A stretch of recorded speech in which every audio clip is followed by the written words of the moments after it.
And we are live. Hello, everybody, and welcome back. This is going to be recorded today because we've been having some technical issues, so we appreciate your patience and hope we don't disappoint you that we're going to be showing this a little bit later than we normally do because tech goblins are a thing.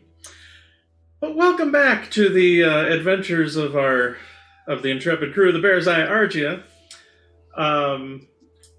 What has last transpired is that our adventures, after defeating Drakaskull's mate, Rashak, and returning to Zaya and rescuing the crew and Nikali from Drakaskull's minions, who were basically about ready to murder a bunch of goblin crew members, managed to escape the jungles of Kabara for a brief respite. However, the party was not the only person gathering resources and gathering their efforts, as the very next morning, as the party was just kind of sitting down to start discussing options and what they wanted to do, Drakaskull opened up a gateway on the deck of Zaya and flew out, followed by a flood of minions. And now the party is in the kind of the fight for their lives, and that is where we find ourselves currently. And we are rejoined by Narashti and Barka, who were, they were with us in spirit, but had some life events going on. But we're back full strength for the TPK. For the battle ahead. We are at the top of round 6, and I believe it is Amaya is up first. Yes, I believe so. So Amaya, it's kind of hard to see, but you're right here. So you're about 20 feet away. 25 feet away from Drakaskull, who is currently on the deck of Zaya. Beautiful. I think we're going to start moving at Drakaskull.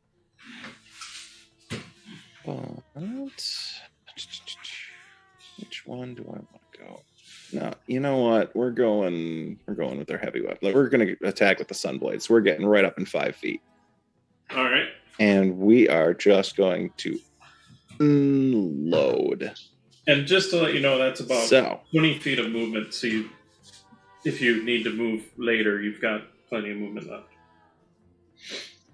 Beautiful. So first attack will be a 27 to hit. That will hit. And we will do a nice 11 radiant damage to start. Second attack will be another 27 to hit. Nice. Followed up with 8 radiant damage. Okay. Third. Let's see here. That's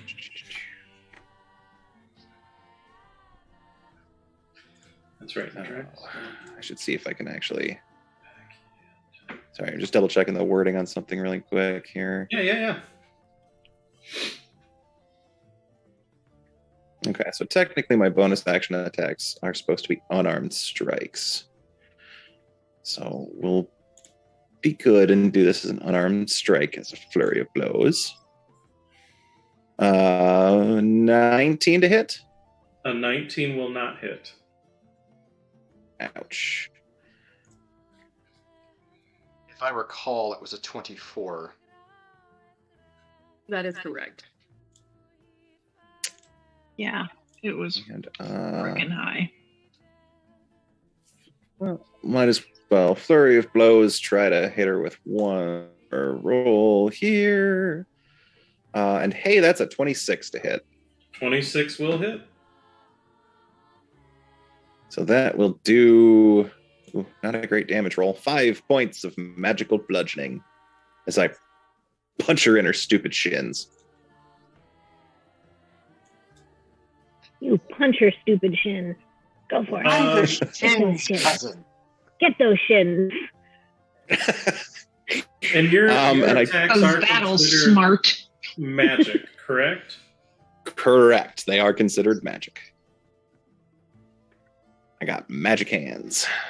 Okay, that's good to know. All right, so your one last punch definitely cracks a scale.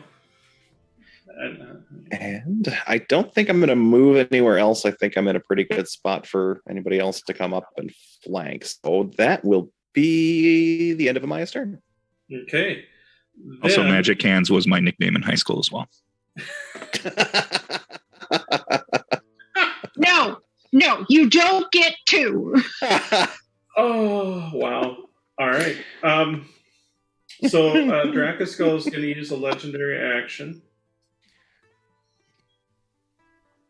Counterspell her magic legendary action. Fuck her.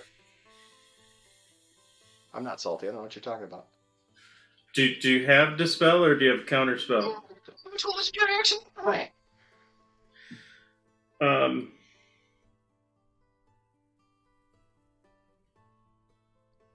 What was I going to do before? Oh, right. That's what I was going to do before.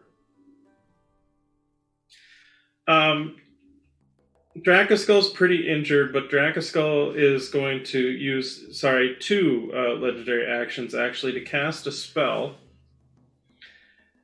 And What now? And a wall of force appears in front of Zaya that Zaya runs into, which will impact the combat check at the end of this turn. Son of a... Oh, I don't have any... That was Amaya's turn, so then it was, what was it, Narashti? Yep, it's Narashti up next. Where am I on the map? So you are actually, you're on the kind of the command deck, which basically the ladders here go kind of right here. Okay. This works. So you're about 5, 10, 15, 20, 25. You're roughly about 30 away from Dracoskull currently. That's okay. I'm gonna stay there.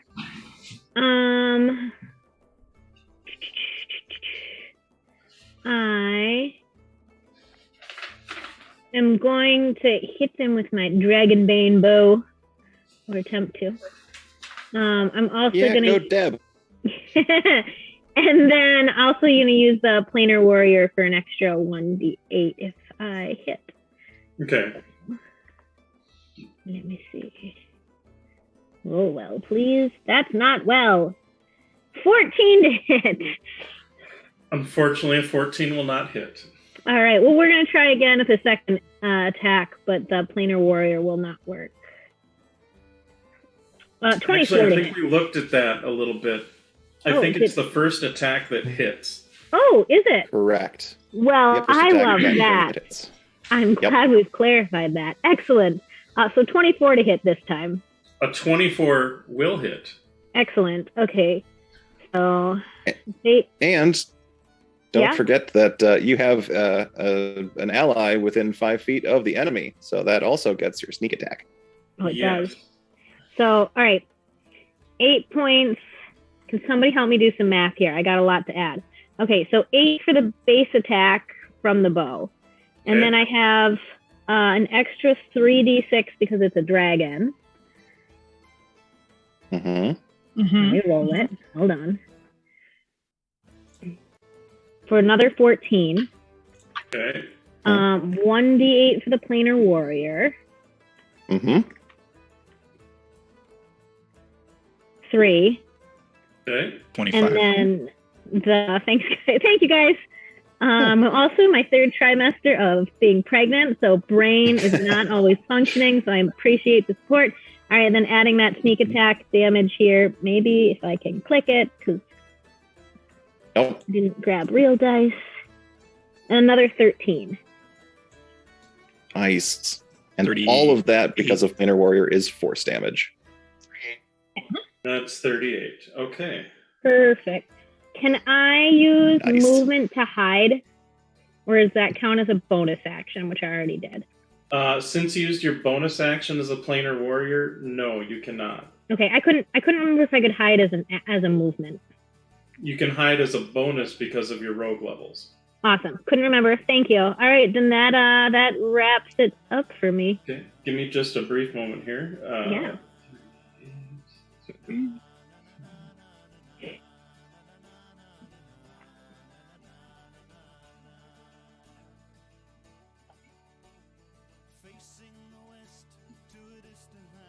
Dracoskull is looking bloody.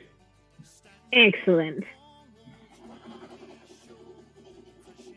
Your arrows, when they do land, they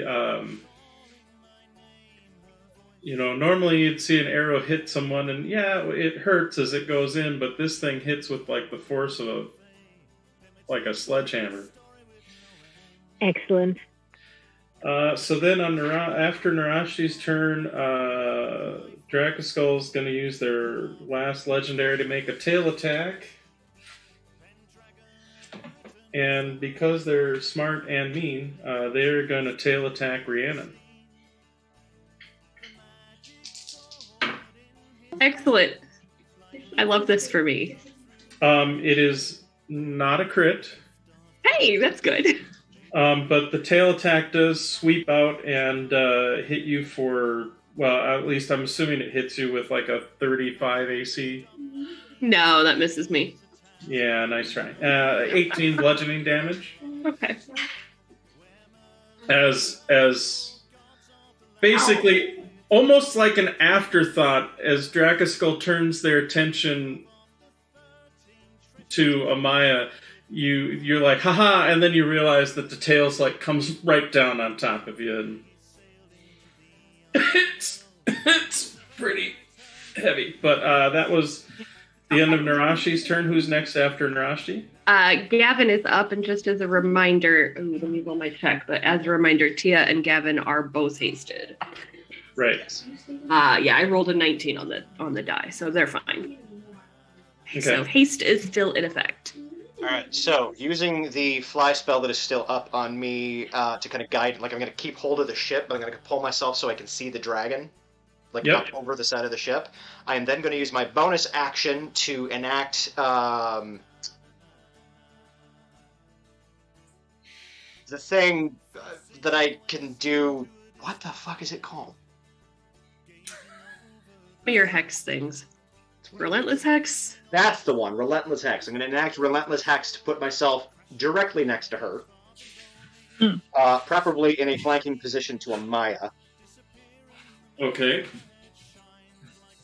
Well, I'm gonna- that's basically this whole side is there of Dracoskull.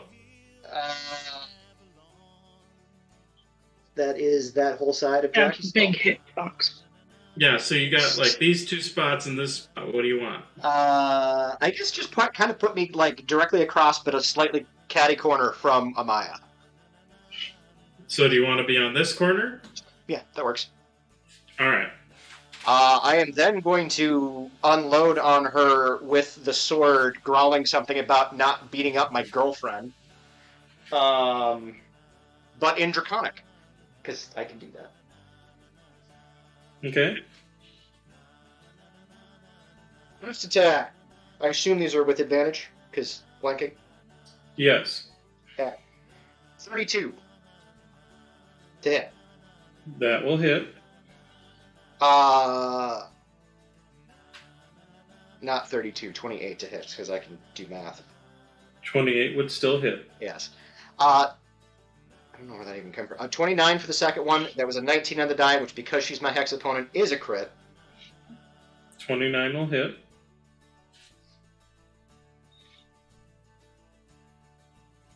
So, first one.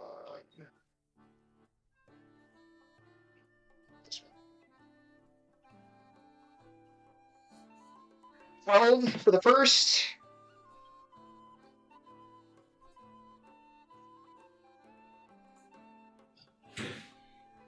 24 for the second, for the crit.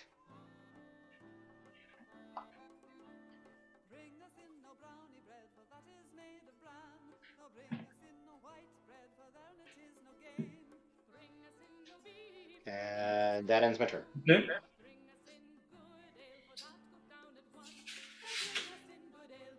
No more legendaries. So after Gavin? After Gavin is Rhiannon, who,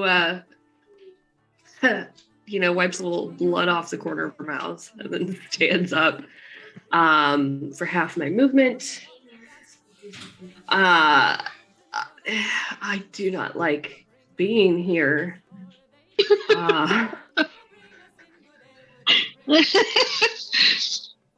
However, I'm right next to a dragon. Uh-huh. And so what? I mean, she's got to have a limit of she's going to run out of counter spells eventually. Eventually, yeah. So I'm going to try to cast Inflict Wounds again. At 5th level this time, because I used my 6th level slot. And she will use her reaction to attempt to dispel that. Yep.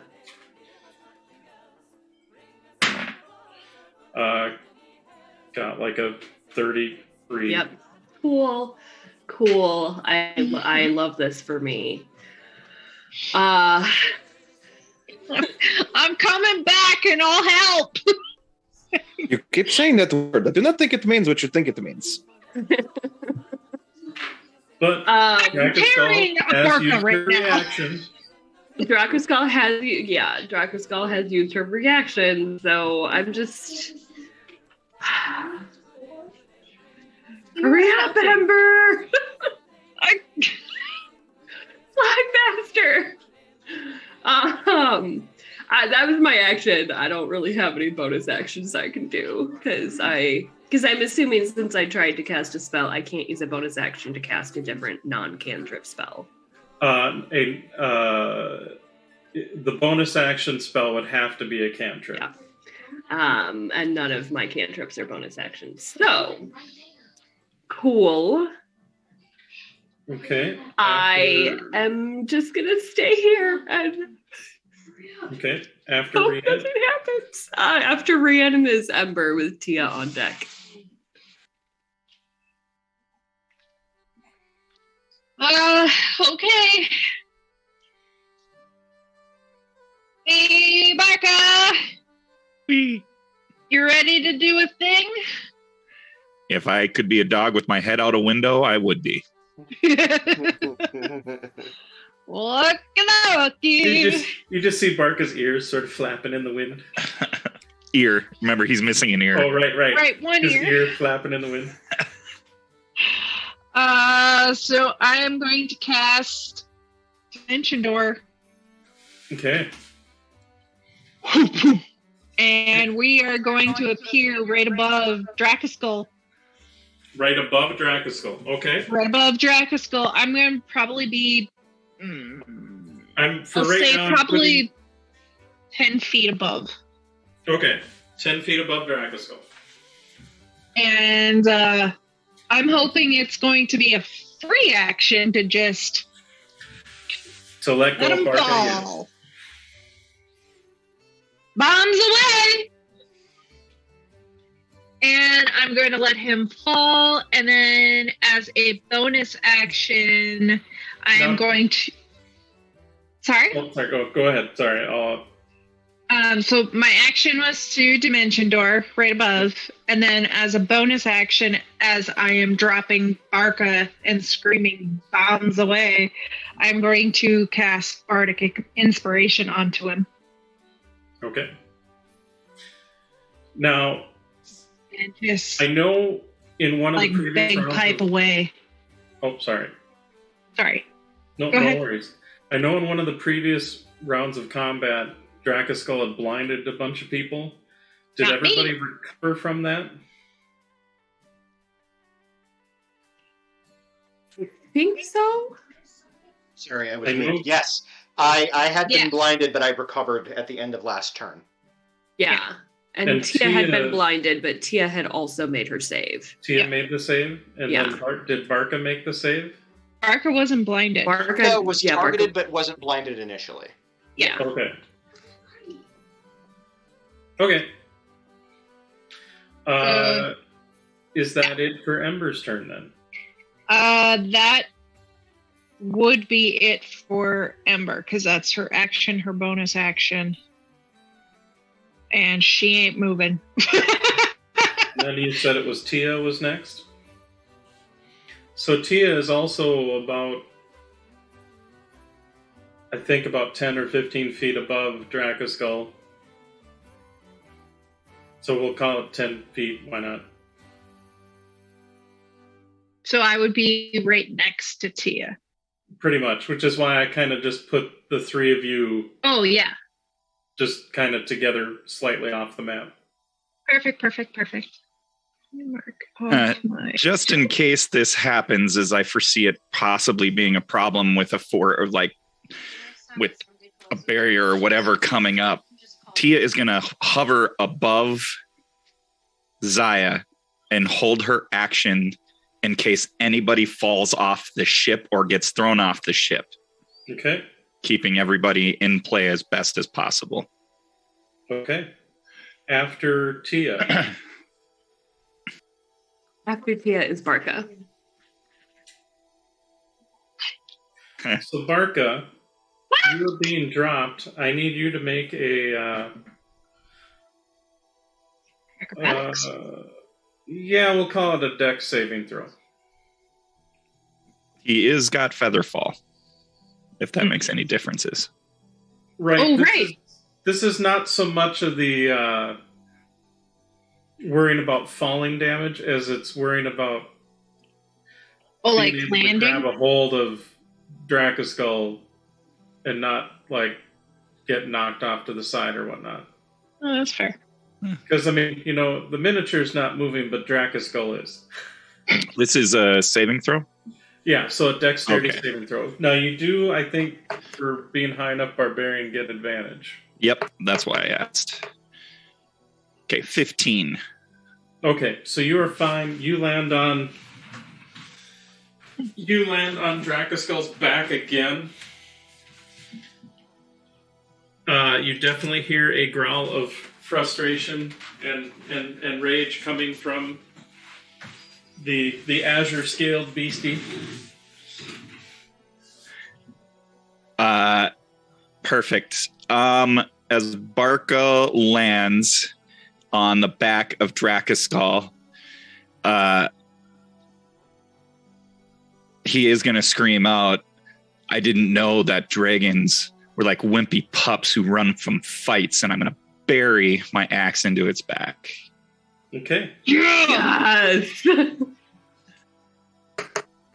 And I am doing this recklessly, but without Great Weapon Master. Okay. He is in the back just going, "Yo, what the fuck?" And you do have inspiration if you need it. Ooh, what is that? 24. I am at a D10. I will use inspiration. I rolled for 20 and I only rolled a 1 on the inspiration. So it's 21 to hit, which misses. That'll be so the first attack misses.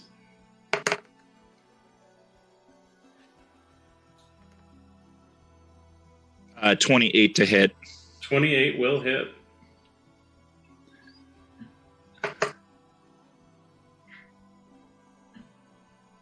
Gross. 8 points of damage. It might be the critical failed on the damage roll there. So 8 altogether. Okay. And then as a bonus action. Ooh, question. Did I need to use Reckless if there were so many people surrounding it? I didn't ask that before. You can totally tell me no. I mean, there's only... I'll allow it. Okay, so the only thing is difference is it's not Reckless. And then I'm going to use the whispering cloak to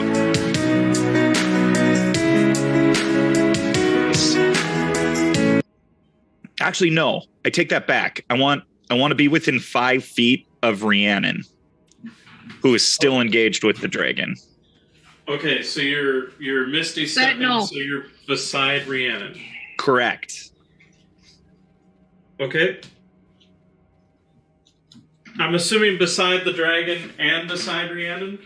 Yes. Basically, the whole idea is if the dragon attacks Rhiannon, then I get to attack the dragon. Gotcha. Hi, Bundy. Hi, this is my job, not yours. I know. I made a poor life choice. It was cool looking, though. You look so cool. Yeah. Flying through the air. Just like Barca, I imagine. I know. I mean, you inspire me. After Barca, who is... After Barca is Drakaskull. Okay, so... This is really cute and all, but we got a dragon to kill. Why did you come help with it then? I did! Oh, snap. Get my reaction, get that back. And for the breath weapon. Okay.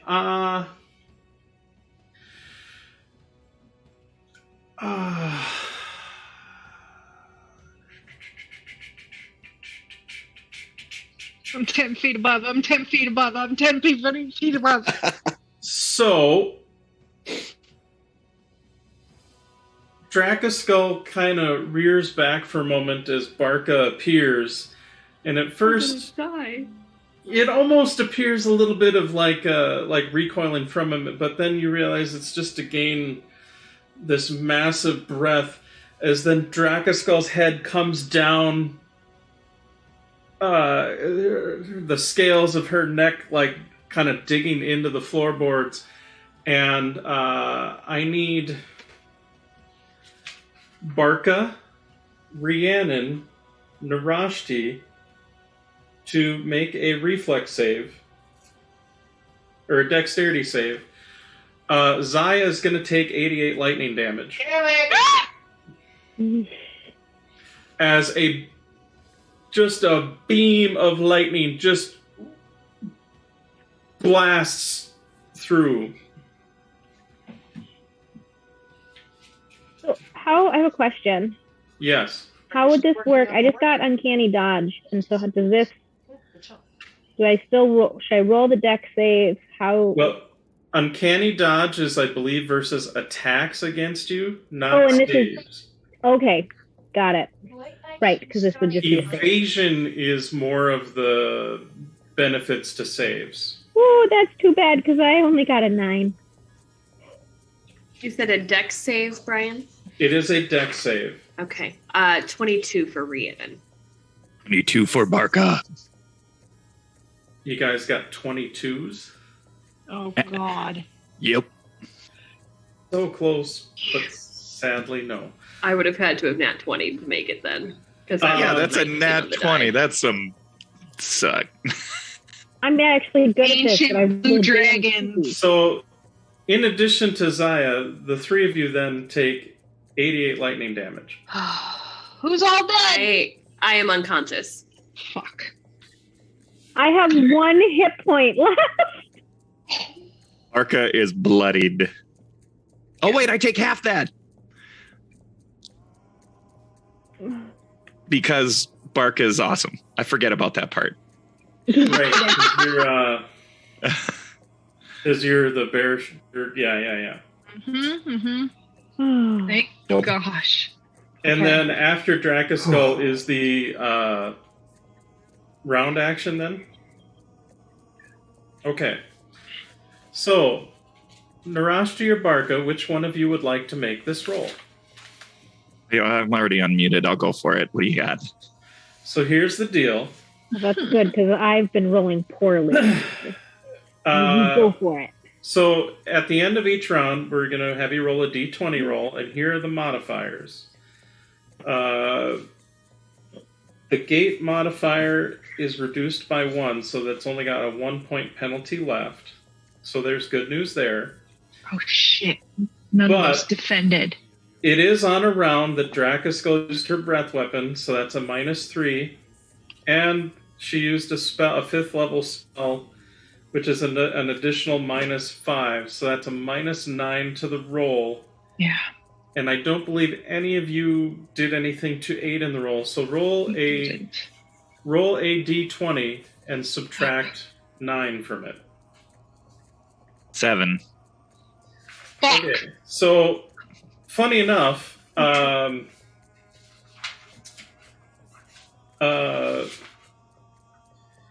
so you know how I said the 88 damage for Zaya? Go ahead and not worry about that because we're tracking it in the kind of the NPC, the army stuff.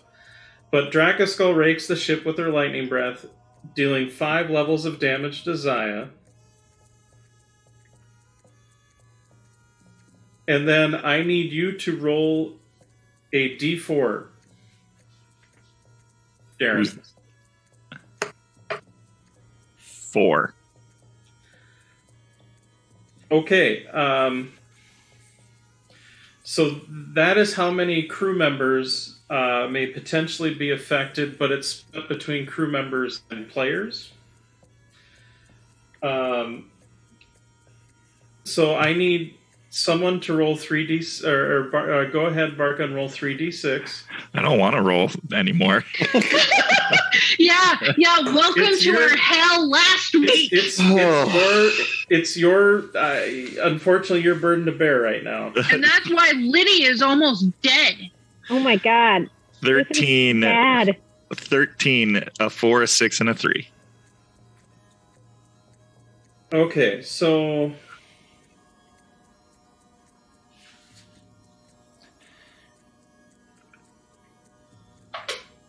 Telemon. Oh, actually, Telemon rolled fairly good for his.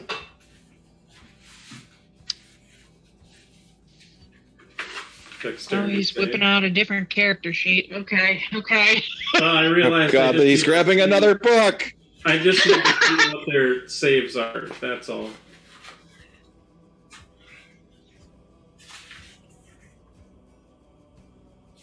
Okay, so then.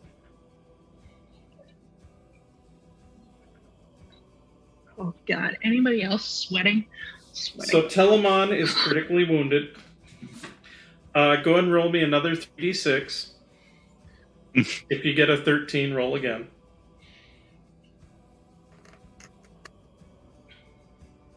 And 12 Ira's dead. there goes another computer.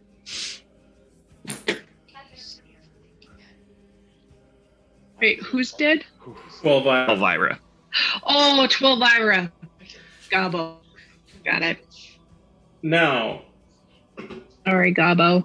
there are 1, 2, 3, 4, 5, 6 players.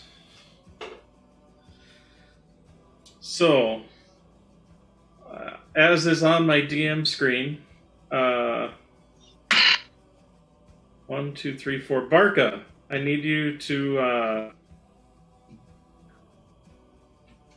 make another dexterity saving throw. Well, I mean, at this point, does it matter? Might They're not both be pretty for the crappy. spell. 7 and 6. So 7. Actually, okay, hold on a second.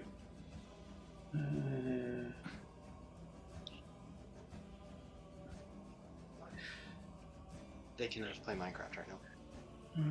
Actually, that doesn't make sense because you're a. No, I'm not Dionysus. It's not my place. It's not my. They're not my kids. Actually, let me do something different. Sorry, hold on a second.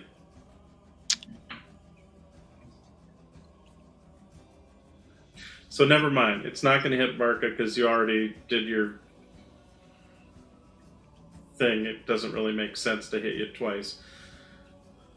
Same for Rhiannon. So then it's going to be 1, 2, 3. And then we'll call... I mean, I did say a pretty good slight into the dragon's ear. If you want to throw it at Barca's direction, bring it. I mean, that's the way the dice roll, so. He's standing in a puddle and the electricity electrified the puddle the second time. So we're going to actually have brain fart. Tia, make a reflex or a dexterity save. Sorry. I don't like that. All right. Let me grab Tia. Tia is goody. Oh, she does have a +4 to it at least. Okay. Well, we got that going on. Yeah, she is a dragon. So. Dirty 20. Okay, so Tia then will only take 22 lightning. 22. She is not resistant to lightning, is she? No. If it's very cold lightning, maybe. It is many things. Cold is not one of it. Then no. Cold lightning, I like it. So admittedly, not a kind of a devastating round as far as NPCs. And some player characters. And then it will be the top of round 7. That is Amaya with Narashti on deck. Did you do that? Not on stream. Yeah, Amaya is just gonna scream wordlessly in rage and unload on Drakaskull again. Now she's got advantage. That's true. You got 3 people potentially supplying you advantage right now. Oh, that was a bad first roll, though. Only a 16 for the first attack. Sadly, that will not hit. Which is going to miss. Second attack, 22. 22 will not hit. No, it's got to be 24. Yeah. Well, might as well keep going for it with her unarmed strikes. Oh, that was almost good, but that's even worse. And key point to do one more. Holy balls, that was even worse. So Amaya is completely useless this round. Oh. Blind rage is bad. Apparently. Reel it back in. Although the argument could be now said if you wanted to dip into Barbarian with your next level. Oh, God. You know. If you want to learn to harness your rage, that would be terrifying. Barbarian monk. Right? Oh, God. So, Drakaskull is that... Are you done with your turn then? Yeah, that's the standard and a bonus. Amaya's not going to move anywhere, so Okay. that's so it for her. Going to then spend a legendary action to do a tail attack on you, because... actually, Rhiannon's down. But Yep. Barca and Gavin are there. So maybe... Barker did say great slight, just throwing it out there. That's true. I think she's going to swing your tail at Barca. Nice. At 1. All right. Swing and a miss. You guys duck. As this tail the size of a adult tree, significant tree, swings overhead. She's very distracted by the fanning that Amaya just gave her. Right? Barca will just scream out, "Ha! Your wife missed me too."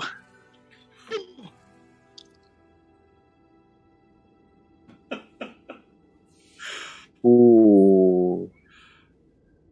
Nice. Just trying to keep aggro, guys.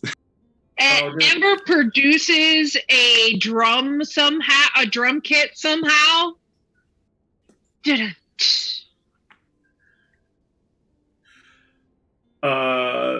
So then, Narashti, you're next.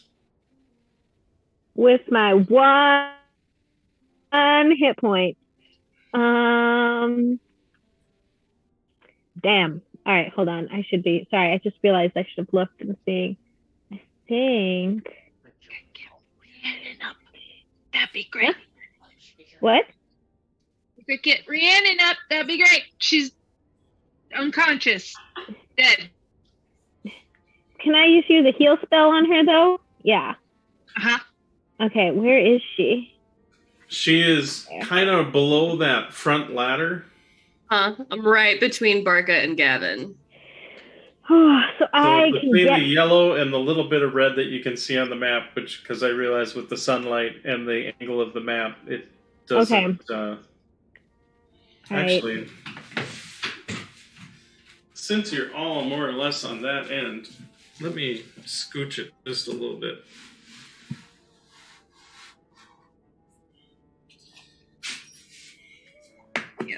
All right.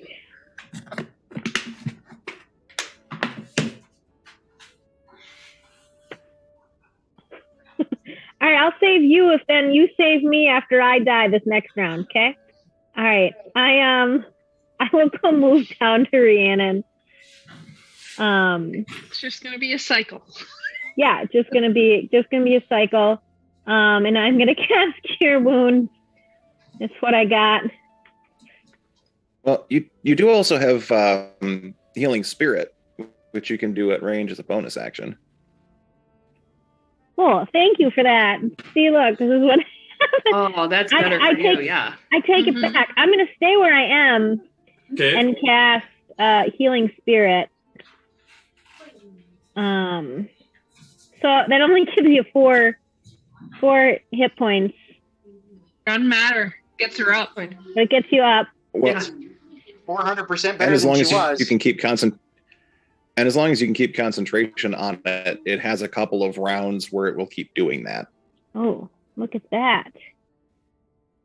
Rhiannon, Great for when she goes back down again. Yes, hi, roll me me. a d20. Me roll you a d20? No, I don't like that.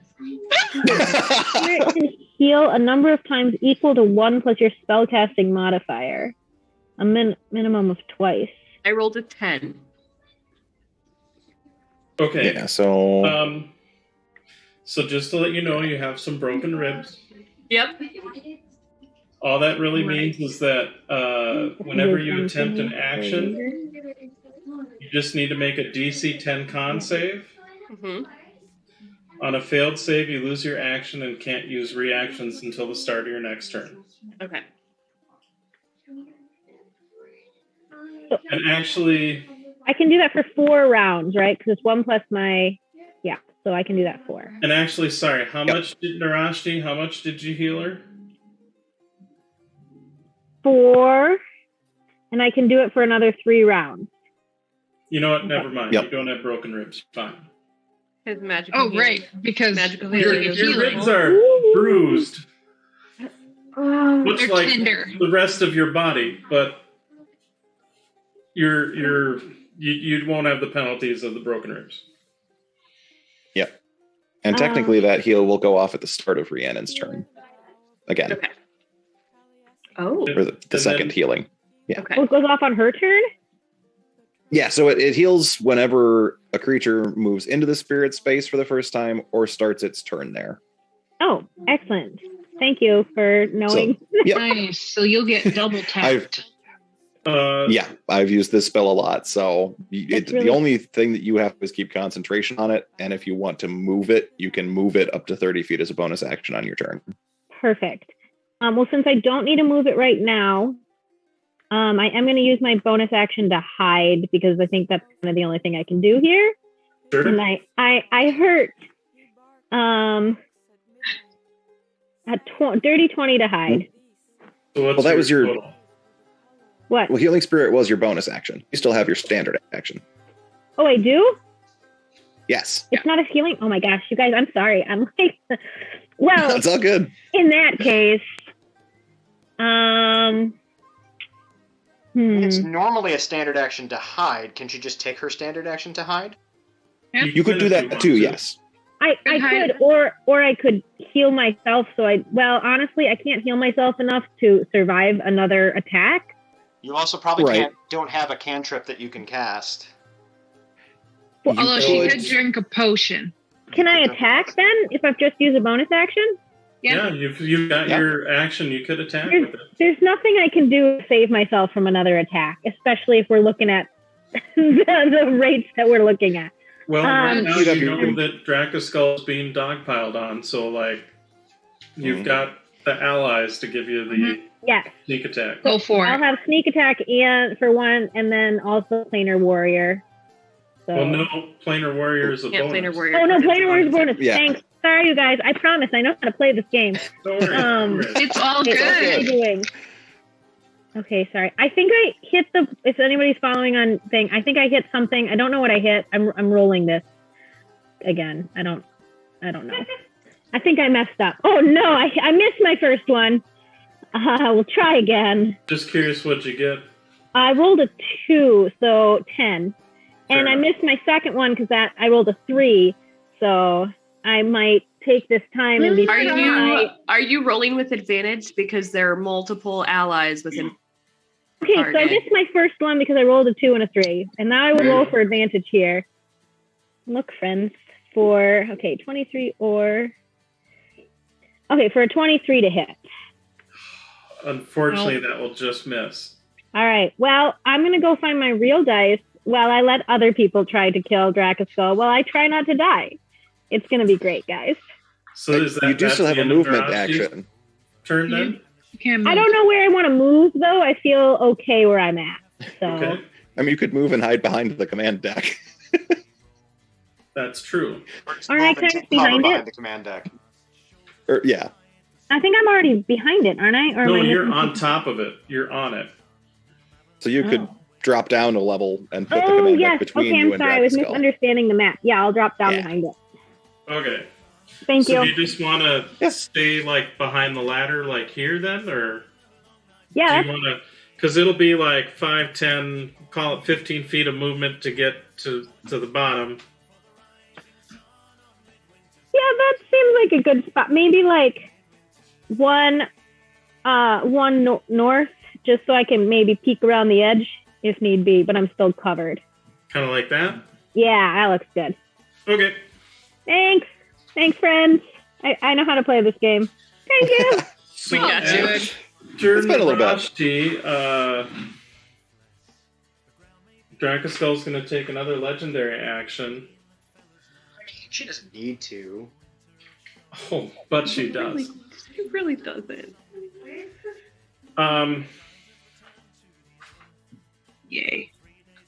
And you know what? I think it's going to make, since she was kind of pissed before at the Nat 1, it's going to make another tail attack at Barca. Especially after that smart aleck comment. Does a 22 hit you? Just 18 bludgeoning. nothing. I will say something about your partner. She hit harder. Oh my god! This is great. Arca just got a honorary level in Bard. I So learned that it from was the you. end of Narashi's turn, so then I believe it is Gavin. Seriously, he should get Vicious Mockery for free now. Yes, it is Gavin's turn with Rhiannon on deck. He could take that Arcane Adept thing and pick it up as a cantrip. Not that spell. Yeah, I think you get like a cantrip and then like one first level spell or something if you do it. I'm not 100% certain. I'd have to look it up. But of course, the trick is he can't really cast it when he's raging. Yeah. I am Oh, not okay. close enough to Rhiannon to do it. You're standing right next to Rhiannon. Yeah, Oh, you're yeah. literally right next to me. I'm between you and Barca. Here, let me. I realize the sunlight's kind of blocking some things here. Oh, that's not the sunlight, friend. That's my blindness. So you are here. It's also sunlight. Rhiannon is here. Bark is here. Okay. Drakaskull. Amaya's on the other side. Yep. Ember and Tia are kind of hanging up 10 feet above. So up here, and then Narashti's kind of under the deck.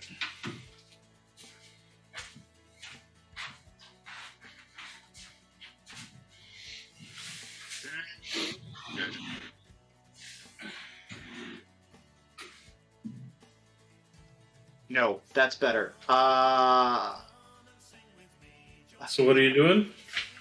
So Gavin looks down at Rhiannon, who's barely conscious, having just got fucking rocked by Drakaskull and then brought back by Narashti. By a little healing spirit that just touched her and went, It's a little tiny bunny that just reached out and went. A little bit of healing. Babe, you were way too close to this. And I'm going to cast Vortex Warp on Rhiannon. The fuck is that? It's basically Misty Step on somebody else. I don't want to move. Well, you can resist. is there a save for it? There is. It is. I am determined to get this fucking spell off if it literally kills me. Brian, can I get an insights check to see that Rhiannon doesn't want to move? I feel like Gavin would know Rhiannon well enough to know that she's insight? stubborn as fuck. 10. If I haven't moved yet, I don't want to move. So Rhiannon is bruised and a bit beaten and is kind of leaning heavily on her staff, but is looking with such vehemence and anger. Like, for a moment, if you for a moment in your mind you thought if Barca turned into a half-elven woman, this is what she would look like. Okay. Because he's right there, so it's pretty easy to. all of the anger, yeah, and actually, yeah, you see Barca, yeah, it's like you see the. I mean, all right. Well, slight retcon of what that was his intent. Instead, he just kind of reaches out very gingerly, puts a hand behind her neck, pulls her in for a kiss, and then that's the verbal and somatic component of Cure Wounds. okay. Uh-huh. Gavin, I'm not feeling so great over here as well. Yeah. You got Barker, right? You got that? Kissing Barca! So the funny thing is, it's like That's the wrong spell, dude. You said it that way, not me. you kiss Rhiannon and do the healing, and then as you pull away from her, you see Barca.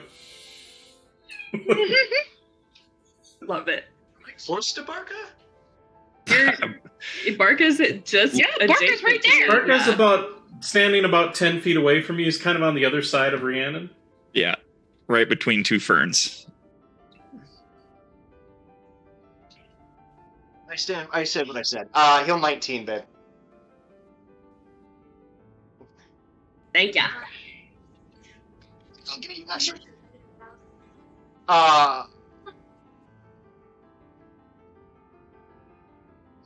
I'm actually then going to move. Do I need to move to touch Barca too?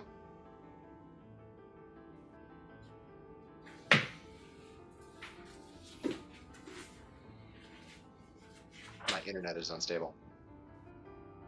Can I, from where I'm standing, can I reach Barca as well, or do I have to move? No, you would have to move. All right. I will end my turn by moving such that I can get him next round. Okay, give me just a brief moment here to double check something real quick.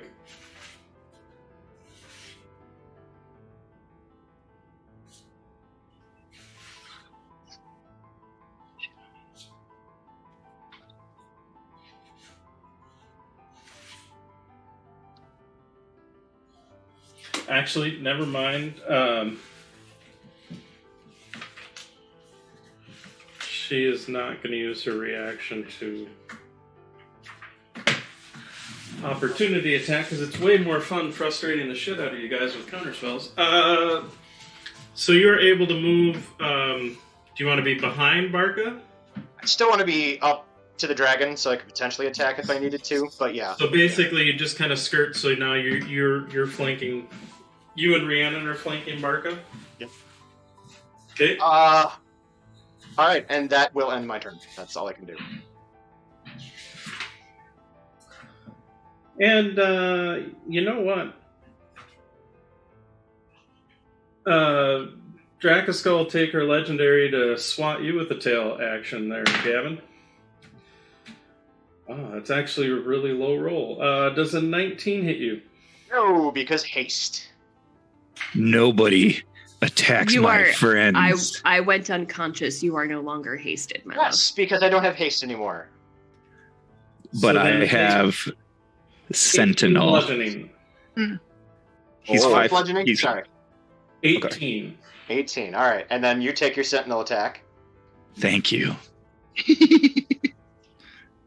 So this is Barca using Barca's reaction then? Yep. That's not good. 26 to hit. That will hit. Finally. Get it. 13 points of slashing damage with a magical weapon. Yeah. So the tail comes kind of swiping through and lashes at Gavin, knocking him back a bit as it lands him in the chest, and as the tail starts to recoil back, you just chop into it with your axe. And you hear her roar out in pain. She's a very angry dragon. I believe that was Gavin's turn. Yeah. So then it's Rhiannon, Riri. And Narashti's next healing spirit heal will go off. Which is 4 points. Well, it's a D6. Oh, okay.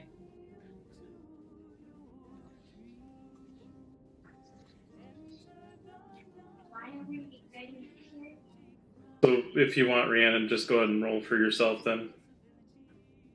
Unless Narashti wants to roll a d6. What? Do you want to roll the d6 for my healing, or do you want me to do it?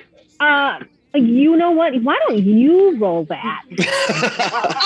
just gonna go right ahead and say you roll that. Yeah. Well, that was a 5. Do I have any bonus? A straight die roll. Hold on, let me just double check. Yeah, it's a straight die roll. Okay. No, wait, I lied. Hold on. No, go back. Sorry, it's like my computer is having. Oh yeah, it is. It is a straight D6. Okay. Yep. Cool. All right. I mean, I'm over a third of my hit points now, so I'm pretty pleased about that. You're fine. And ready for a tail whacking. It's fine. So, question, and if this can't be answered because it's a little metagamey, that's fine. I don't remember. Have we ever seen Ember counterspell anything? I don't know if Ember has counterspell. Ember doesn't have I do not. Okay, cool. It is frustrating because I took a different college. Mm. Yeah. I hold my action. Okay. I am holding a spell. So you're readying a spell? I am readying a spell, and I am waiting until Drakaskull uses her reaction to then cast my spell. Okay. Then Because fuck this. after Rhiannon would be Ember. Mhm. Yeah. Well, I am flying up. I am up above.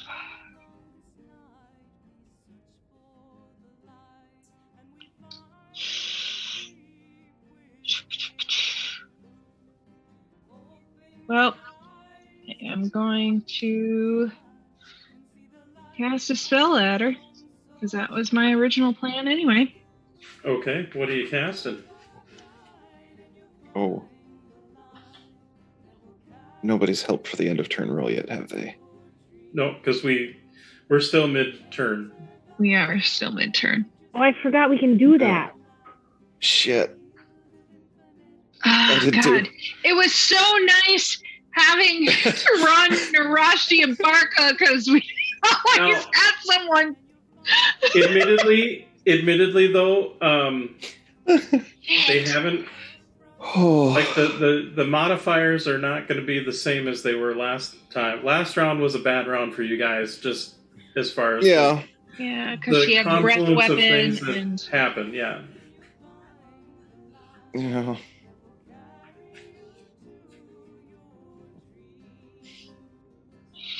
Nope.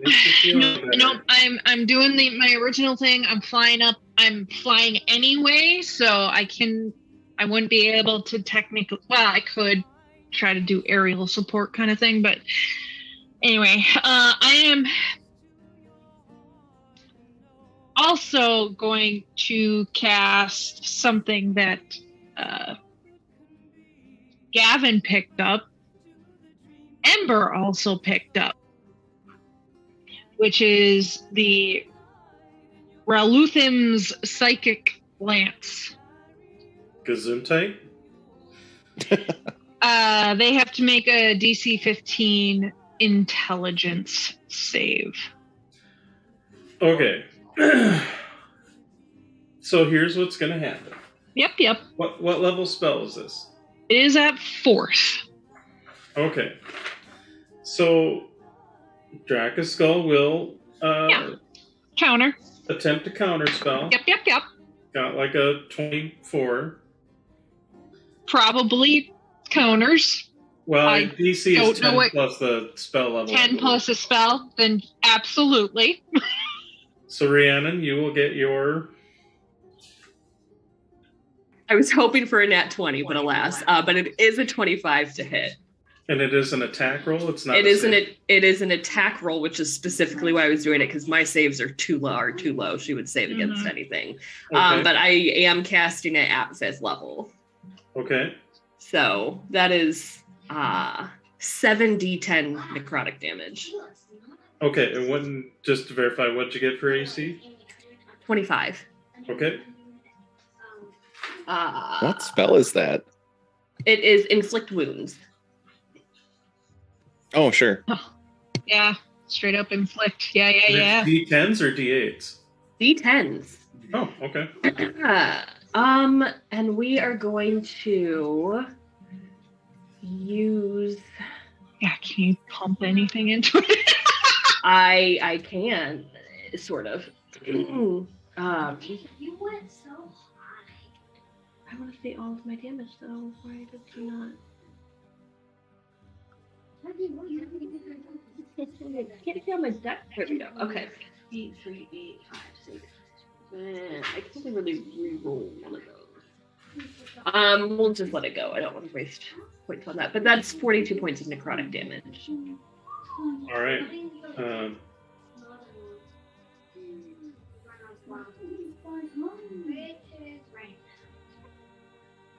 Love it. I did a major look. How much damage did you say again? 42 necrotic.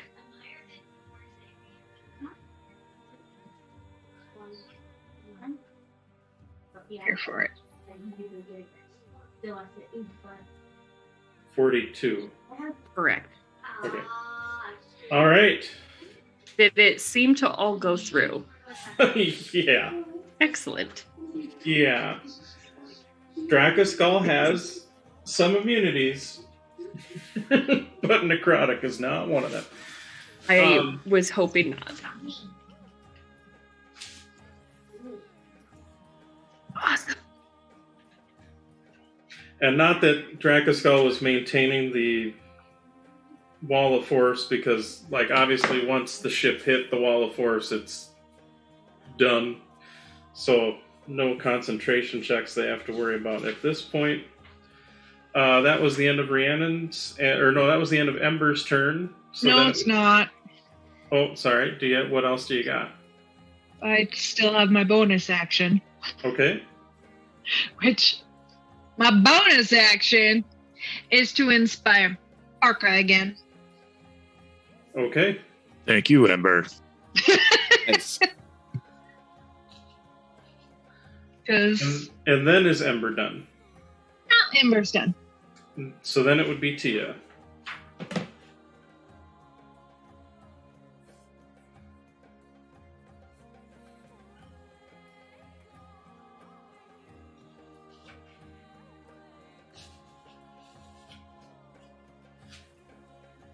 Martha, it's Tia. Tia's turn. You're muted. Sorry, I froze up. No worries. You say it's Tia's turn, right? Correct.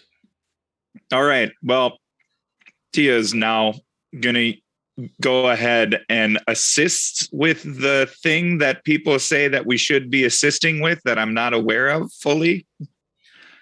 So Tia could take their action, their turn, helping the crew to fight the Dracoskull's hordes that are still on the ship. Perfect. She will do that. Okay. Or they will do that. Okay. Then after Tia is Barca. Okay. Barca's got no quip or anything. Just gonna swing. You will get advantage with the Maya on the other side. Dang it. 18 was the highest I rolled there. Inspiration. Do you have inspiration? I didn't do it though, and I already rolled 28 hit for the second. That will hit. I'll try to remember the inspiration next time. And I will just roll the dice just because I get advantage, just in case I get a 20, but no, I did not. Okay. So rolling for damage. That'll be 16 points of slashing magical damage. Nice. And I'm still good on the ragey rage.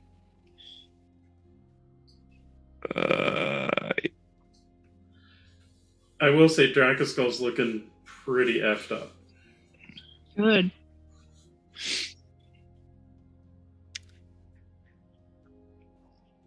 Yeah, I think that's it. Out of question, this is just a straight up. No, I'm using a two-handed weapon. Never mind. Yeah, that's it. That's all he's got. So then it is Dracoskull. Oh boy. Does not get their breath weapon back. Oh, thank God. However, she is looking kind of hurt. Bring it. All right. Teleport away.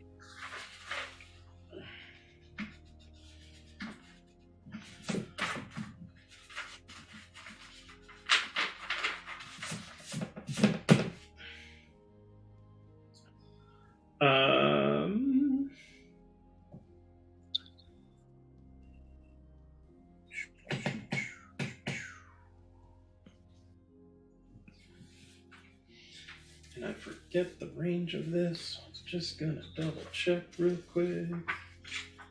Bye.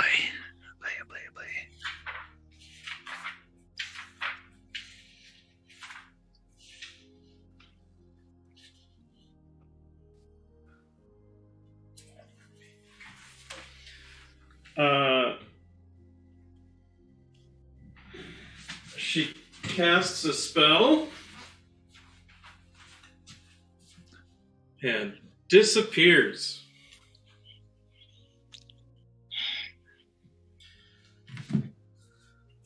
I will allow A seer?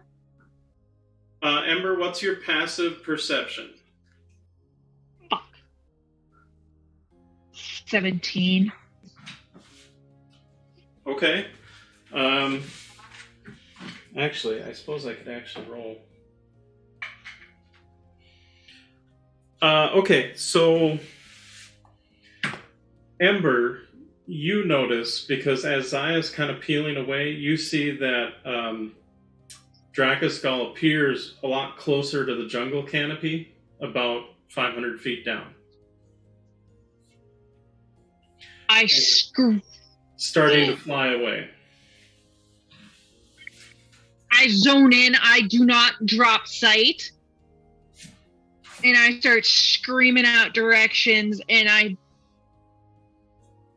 book it, peel it. If I can get off a teleportation spell, I will. Well, this is Dracoskull's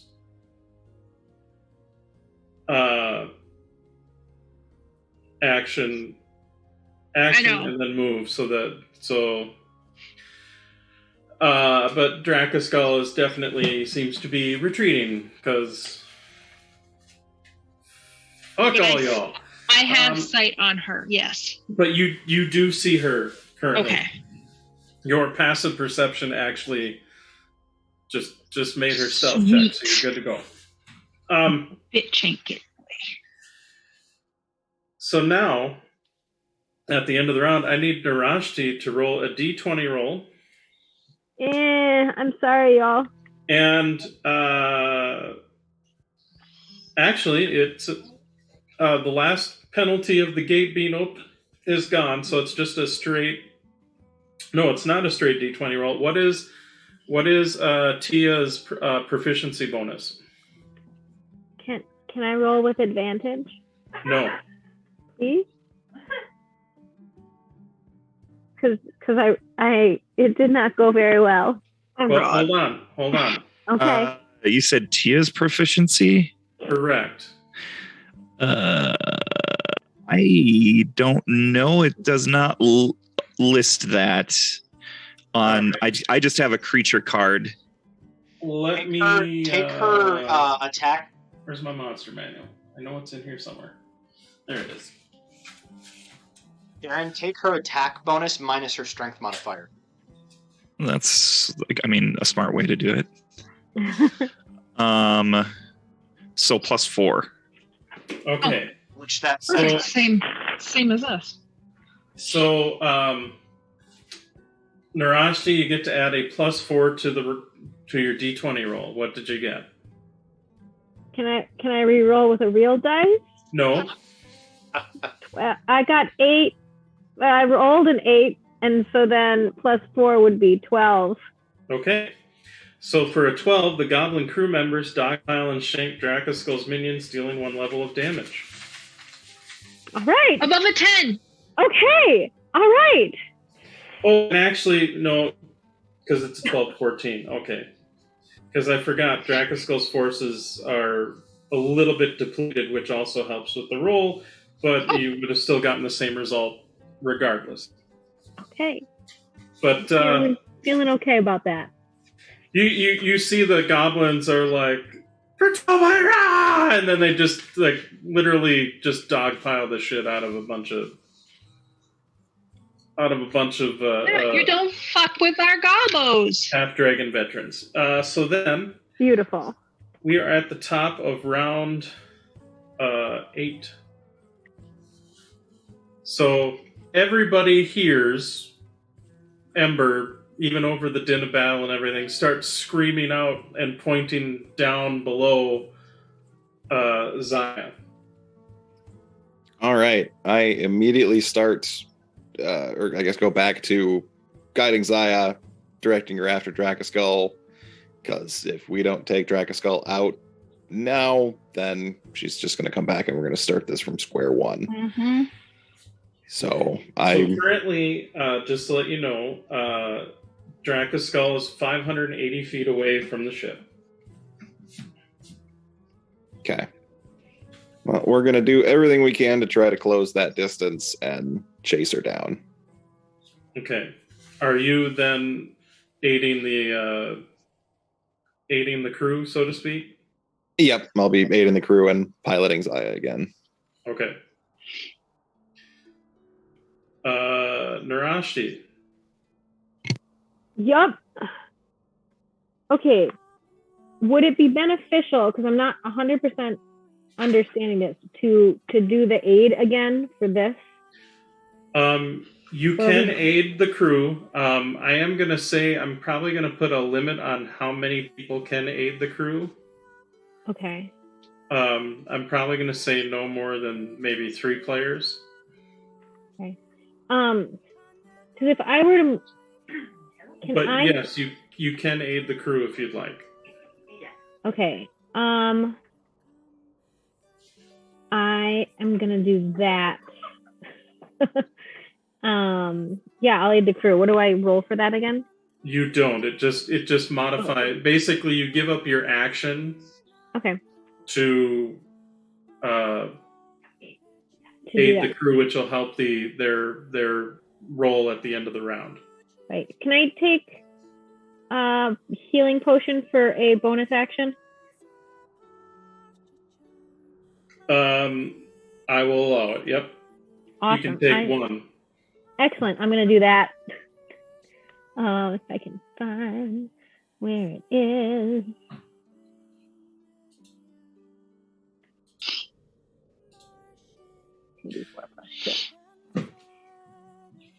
And you know what?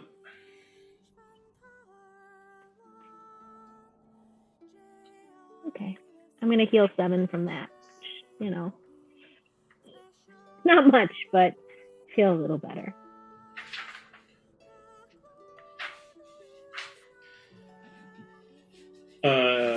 Okay. At the end of Narashti's turn, Drakaskull's going to use 2 legendary actions to cast a spell.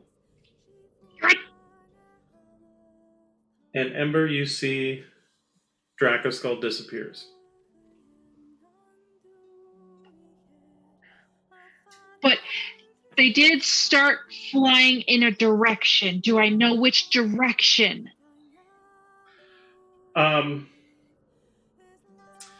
Yeah, go ahead and make we'll call it a survival roll. Okay.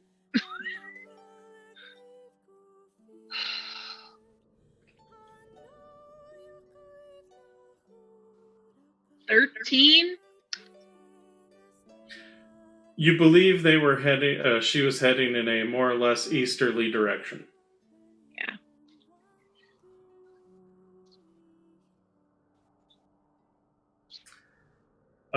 So east. She teleported east. That is Narashti. Then Gavin would be next. I'm gonna. What the fuck? Hang on. Okay, I'm going to reach out and put a hand in Barker's fur, and I'm going to use my Healing Hands ability to heal him for 11 points. Okay. That's not how you heal. Gavin just kind of grins, smiles, shoots him away, and says, "Save that for later, big boy." And ends his turn. Okay. Rhiannon. How hurt is everybody?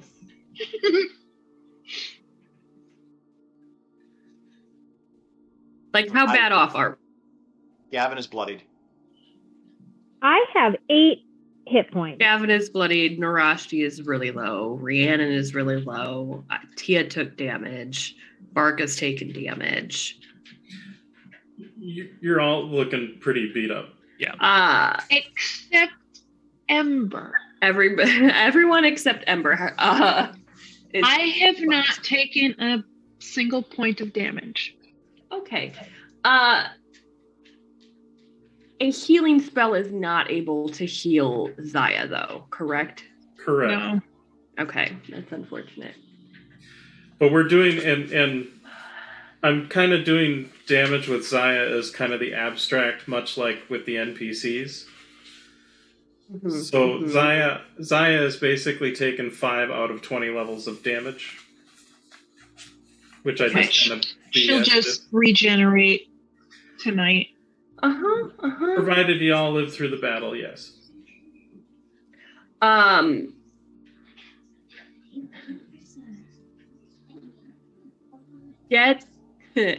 Get everybody who's injured up on the deck where I can see them. Except for Ember and Tia, who are flying, everybody is on the deck. Including, like, Telemon and Liddy and... It's assumed the crew members are fighting the Horde, so they're... Excellent, and everybody's within ship. 60 feet of me. I am going to use the Mass Heal, the Scroll of Mass Heal. Nice. Okay. Beautiful. It is a spell that is on my class list. It states that I have to roll my spellcasting ability to see if I can use it. The DC is 19. Okay. Go ahead and make the roll. So, spellcasting ability, does that add my spell attack modifier or just my modifier? I'd say it's basically your spell attack modifier. Okay. Yeah. That makes sense. Okay. Most of these things are pretty... No. Okay. That's a 16 on the die. So with my cleric spell attack is a +6, so that's a 22. Okay. So you cast the spell. Now, how many people does Mass Heal affect? 8. It affects any number of creatures I can see within range. I have 700 hit points that I can hand out to anybody in range. Oh, that's... So everybody's brought back up to full. Oh my It's goodness. not going That's to be over amazing. 700. So just to verify, you divvy out that pool amongst the people? Yes. I restore up to 700 hit points divided as I choose among any number of creatures I can see within range. Okay. So let's start with the players just to see how much healing... Yeah, why don't you prioritize who do you want to hit first with that? And we'll just go down the list. Okay, we're just gonna... Okay. You're gonna need to wait a moment, my love.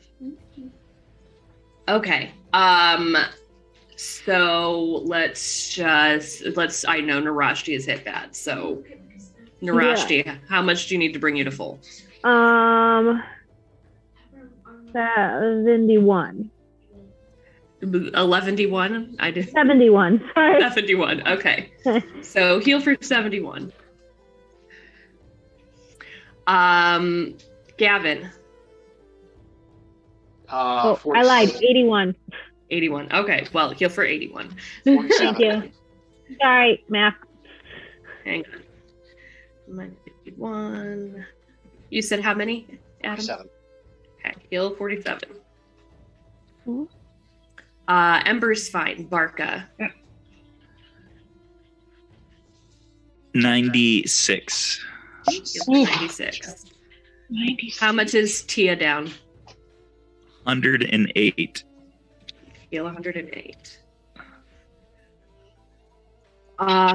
Is Amaya down at all? I don't know if he's back yet. I don't know if he's back yet either.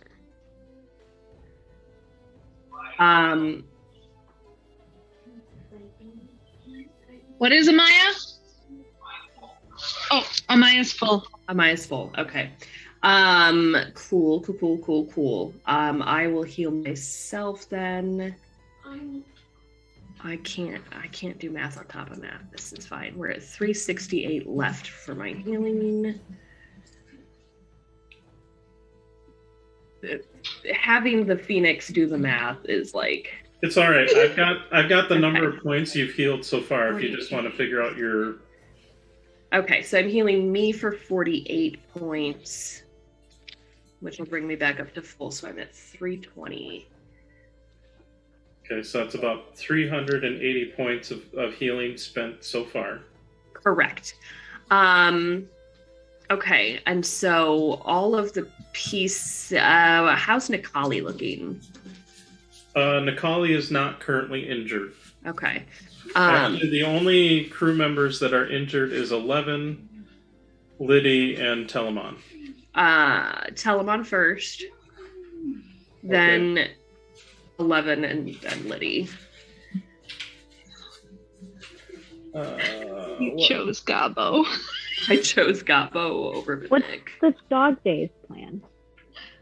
Okay, so Telemon was 84 because he was down. 84, okay. Right, he was down. Cool. And then, so Telemon Is up to full. up to full. Narashi, Yep. you might want to mute because we can hear Oh, you. I'm sorry. That's okay. Thanks, friends. And then we'll call it. Oh, and Narashti's healing spirit had 2 more heals to go off over Okay. the next 2 rounds. Okay. So you can factor that in too.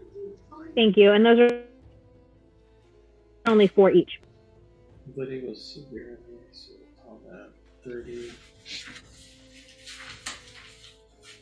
Okay, so you should have plenty left over then for 11 and Liddy. for Liddy, so they are Okay. back up to uninjured status. Beautiful. All right.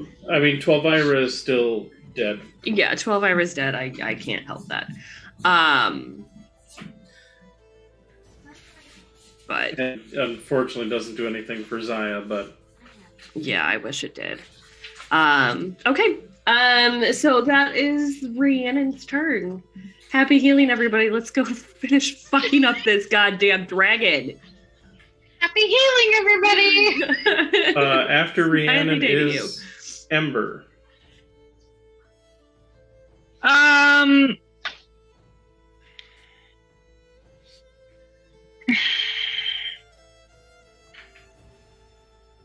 So Ember, if you want, you can take an action to observe and like actively roll to try to discern the creature's location. Yeah, but I feel like they're so far away now. Because I'm assuming they used another teleportation spell to do another 500 feet.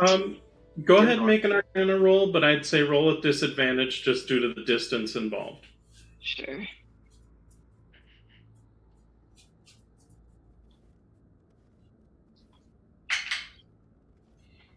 Like, it probably wouldn't be with disadvantage if you were a lot closer to Drakaskull, but... 15.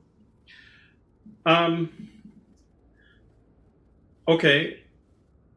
15's actually pretty good. You don't think it was another, like, dimension door or something. You think it was more like an invisibility type spell.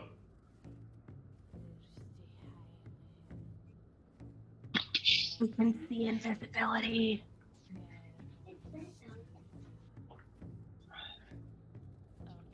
Wait.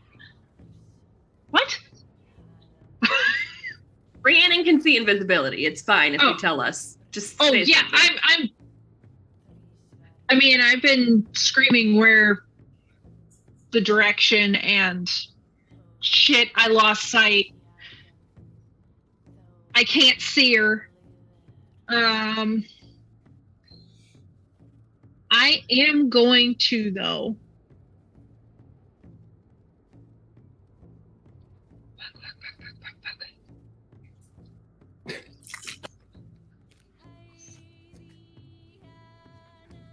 I'm gonna dive down onto the deck. Okay. Easy enough. You have plenty of fly movement. Yeah. And Do you like fresh tomatoes on your tacos? Yeah.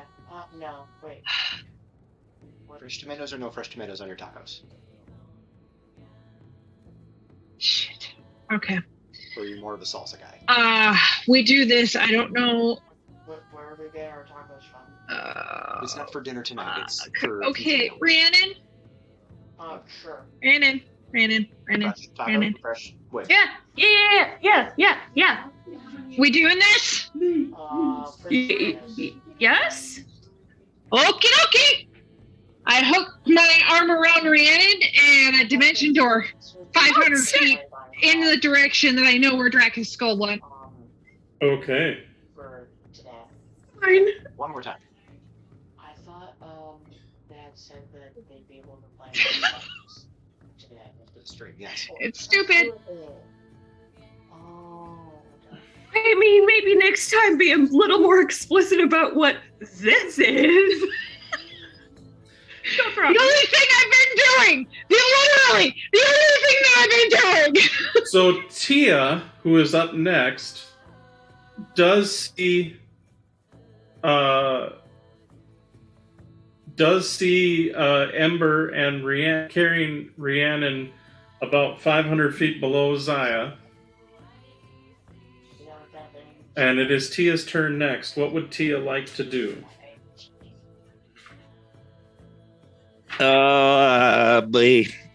Tia's just gonna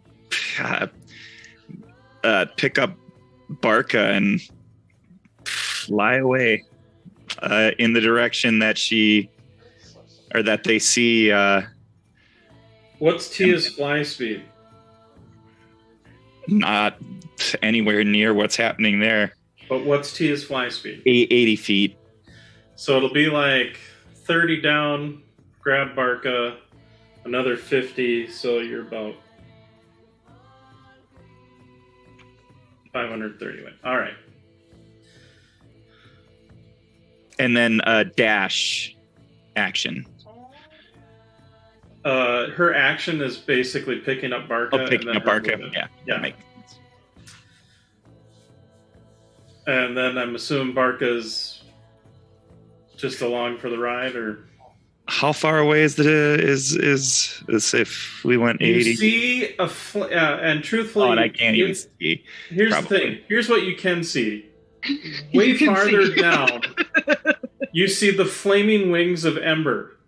And actually, you've got the eagle sight, so you see Rhiannon, who's holding her composure fairly well and not completely squealing in surprise, as Rhiannon is kind of got her arms kind of under Rhiannon's shoulders a little bit and is kind of carrying her. I figure I was funsies, then Barca will hold princess carrying her. Barca will hold his action with his bow in case he sees that blue lizard pop out. Okay. All right, so you whip out your bow and you're ready to make an attack. Yep. Okay. So then it becomes Drakaskull's turn, but since we have a delivery that's going to happen, how about we hold off for just a moment and take a little break? Little break. I need coffee. Okay. I'm going to move us good. to an intermission page. So we're going to take a break for those that are watching, and then I imagine you're going to cut the recording. No, I'm just going to leave it on intermission page. So leave it 10 on. minutes? Oh, well, there you go. 10-ish minutes. 10-ish minutes. We'll be back in 10-ish minutes. Yeah, okay.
And we're back. And welcome back, everybody. Oh, sorry. Nope, now we're good. All right. So we left off at the bottom of the round with Dracoskulls taking their turn.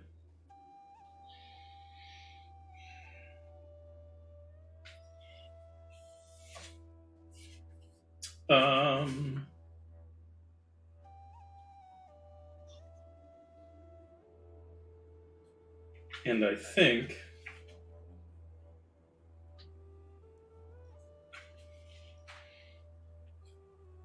I think Dracoskull's just going to get the fuck out of there.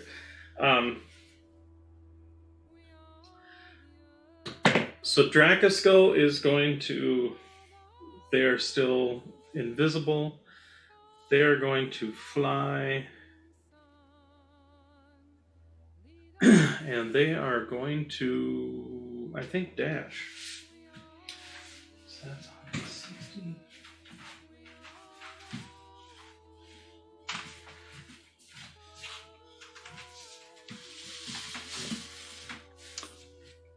Give me a direction we can start swinging spells.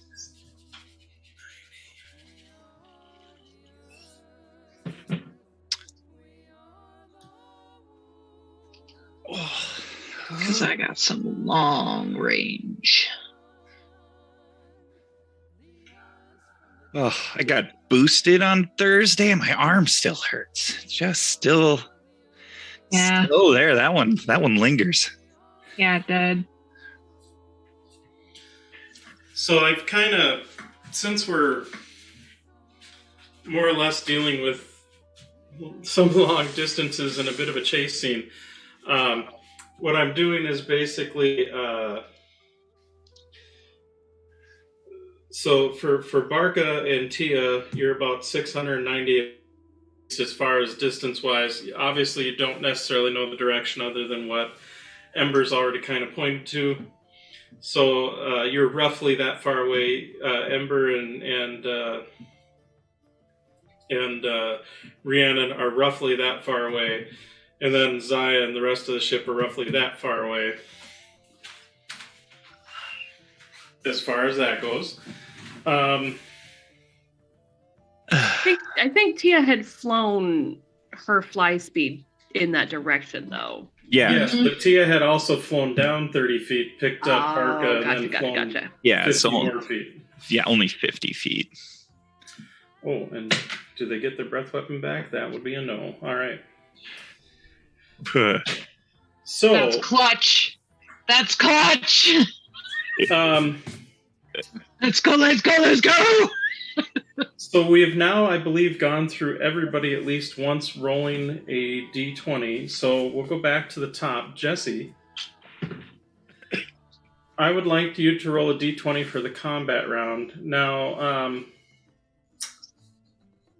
why me? Here's what I'm going to say. You're going to be at a +2 because Dracoskull's forces are a bit depleted. And I believe, Amaya, you said you were aiding the crew? Correct. So that'll be your plus the proficiency bonus, so which you're at a +4 right now? Yes. So I believe that'll be a +6 to your roll. Oh, I got a nat 20. Okay, so Nikali unleashes a lightning bolt, because you already did the chain lightning. So that is 4 levels of damage to the Dracoskull's forces. Mm-hmm.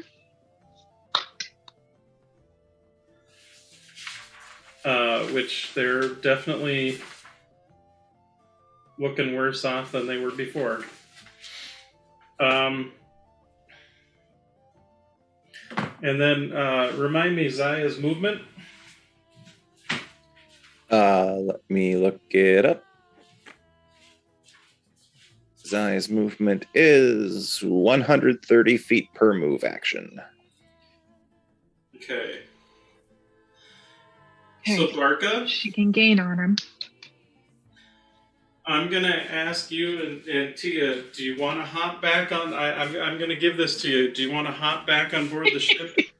Yeah, most likely as Tia would most likely understand, science better than Barca. So I think she would be the one to just slowly glide them aboard. That's fair, because the ship will easily outpace you guys. Yeah.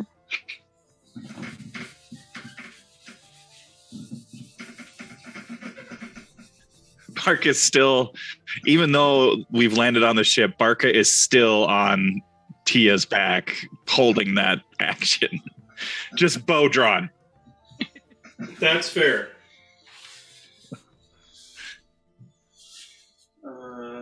So Zaya's 260. Which makes that 403. I suppose I can write.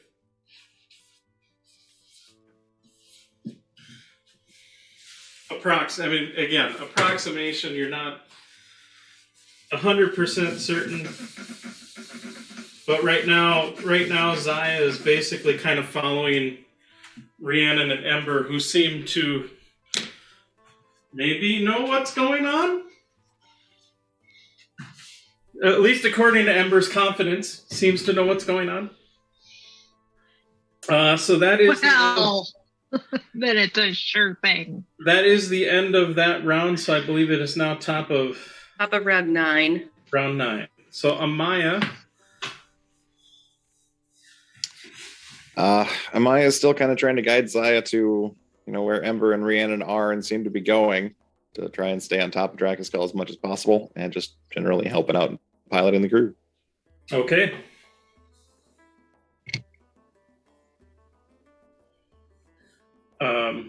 Then Narashti, are you, what would you like to do?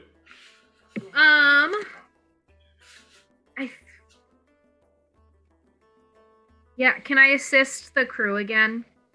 If you'd like, sure. Yeah. So then, and as far as assisting the crew, so here's the deal. As far as assisting the crew where you're just adding your proficiency bonus, is 3 players, but also note that players can use burn up spell slots to also give a one-time bonus to that roll as well.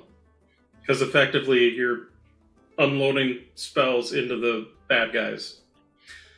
And I'll probably limit that to 3 people as well if you really want, so you could, if you really wanted to go balls out, for those that are still on the ship, which is pretty much everybody but Rhiannon and Ember right now.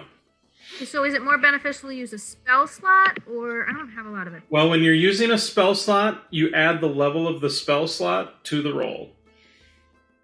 I don't really have a lot of attack spells, though, so I don't feel like that's super... It doesn't really matter. That it's just you're slot. using the resources, whether it be to heal allies or do buffs or debuffs or whatever. It's just I'm just going to use my proficiency for right now. Okay, so that'll be 2 of you using proficiencies just for what that is. Plus 4.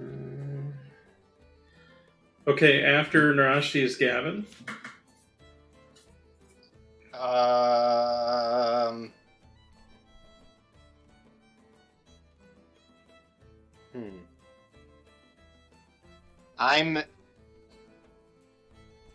You know what I'm going to do is I'm going to be the third to add my proficiency bonus to aiding. But okay. I'm also going to try to end my turn at the front of Zaya. Okay, well, you've got your fly spell still up, right? Yeah. No problem. Okay. So I'll add my proficiency this round, but I want to end my turn kind of near the very front of the ship. Okay, Rhiannon. My spells of the mark, etc. So an interesting thing happens. Oh, don't you fucking do it to me. Ember, as you are carrying Rhiannon, and Rhiannon's, I mean, it's a little awkward, but she's beginning to cast this spell. You notice there's a little bit of a glow kind of coming out from underneath her, like underneath her armor and clothing, because you are wearing a breastplate, right? Yes. And at first you're like, okay, seems a little weird, but then you start to notice that um, this glow seems to travel up her skin a little bit, and you see kind of coming up a little bit on the back of her neck, not too terribly far, like just maybe like an inch above her collar line a little bit. This tendril that looks very much actually like actually you have an aberrant mark and a kind of a greater one at that, for lack of a better term. So you recognize it as being her dragon mark. But it appears to have, from what you can see, sort of grow with her sort of focus and will and whatnot. So instead of actually casting See Invisibility, you've casted True Seeing. As you are now... and you realize that as you feel this sort of tingling sensation go down your body a little bit, starting at your torso where you know your dragon mark is, but then you feel it kind of, for lack of a better term, feel this sort of kind of a tingling sensation, almost like a pins and needles thing a little bit, expand kind of up part of your back, your left shoulder blade a little bit, and just a little bit up your neck, not super far, again, maybe like only about an inch above, but then it also kind of wraps down kind of a little bit over your belly and almost kind of reaching down a little bit towards the nether regions a little bit. And it does fade after a moment, the sort of the pins and needles effect, but you realize that you definitely realize something has occurred. That's fucking cool.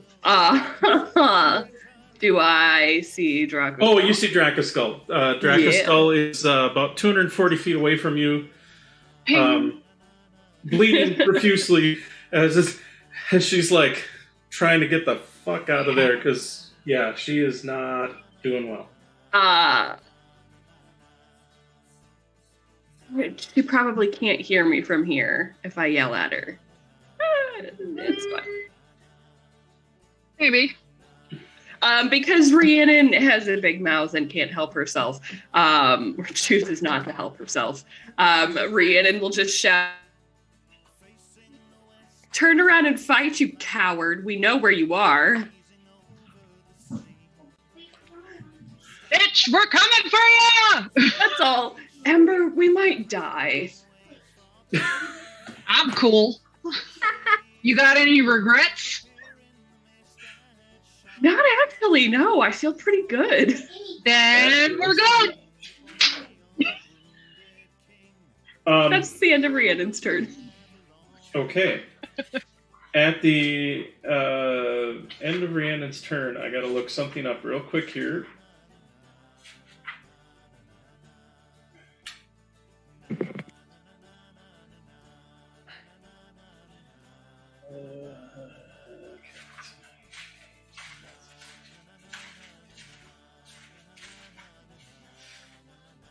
I should have really written down the page numbers. All right.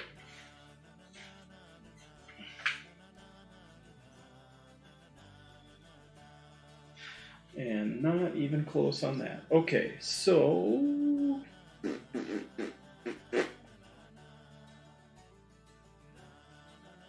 Nope, Draxskull's not doing anything. All right. After Rhiannon is Ember.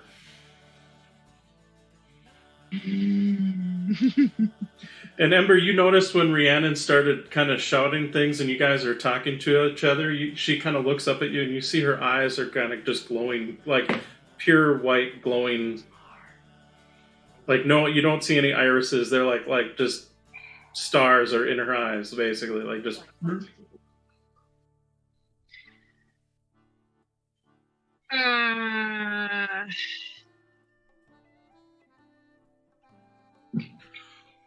Well, first things first, on my move action, I am going as far forward towards Dracospol as possible. And your fly speed is a 50? Yeah, 50. Okay. So then the Dracospol has gotten I it. do that. So let's get 50 closer. So you're 190-ish away. Give me... As best as you can tell. Yep.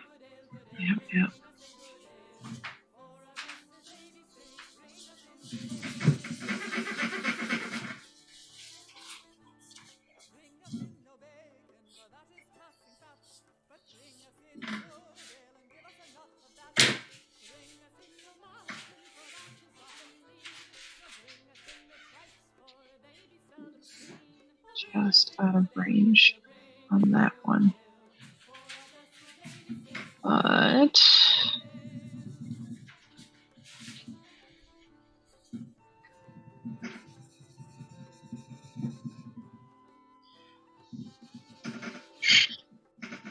all right, then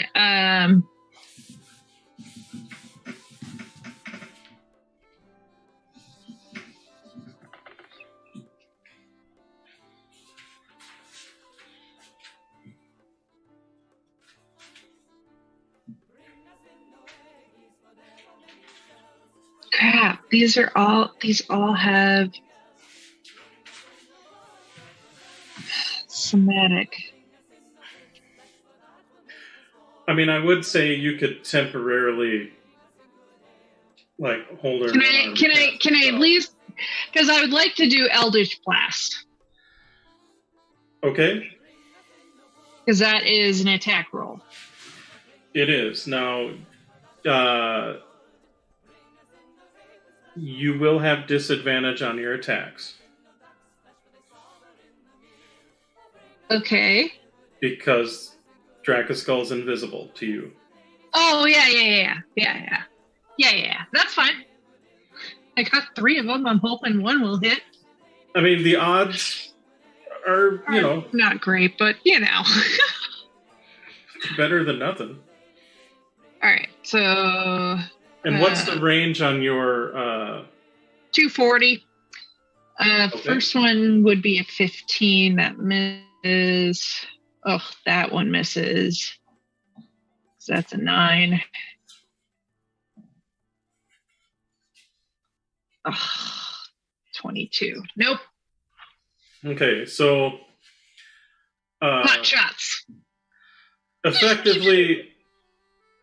for those that are up above, kind of as the ship is kind of veering down, you see Ember fire off effectively some tracer rounds out into the air, but none of them necessarily seem to impact anything before they kind of fizzle out. Just a lot of swearing. And you are closer, so you hear some yelling. Of you're guessing Ember. Tia is next with Barca on deck. Are you guys just gonna? I think we already Amaya, Narasti, and Gavin are already aiding the crew as far as adding their proficiency. Tia and Barca. And we can just do their turn together, so it's 2 actions. They're going to load one of the deck catapults. Okay. And prepare it to fire. Okay. Yes. Is that something? And that would be Tia's and Barca's turns. All right. Or all is right. it? Are So they Tia loaded? will help. Tia will spend their action to load. Barca can quote unquote aim, so that Barca would be able to shoot it the next round. Yeah. Okay, I'm good with that. That then brings us to Dracoskull.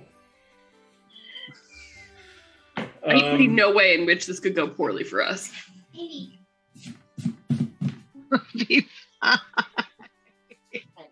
Fine. Dracoskull did not get their breath weapon back.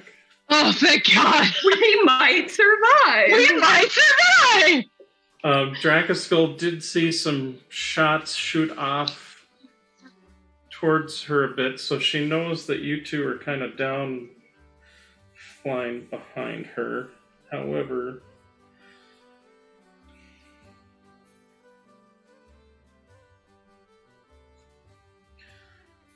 does she...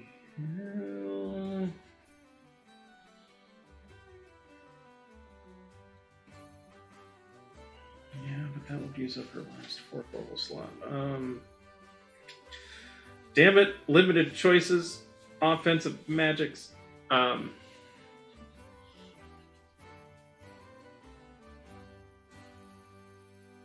You're the one who flew away. Yeah. So, Rhiannon... You're the one who limited yourself. Only you to blame. Bring it on. Yes. You effectively see Dracoskull is going to,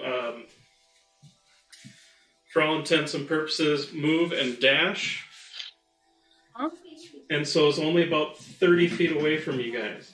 Okay. Oh, shit. She's 30 feet away from us, Ember. This is fine. Yep.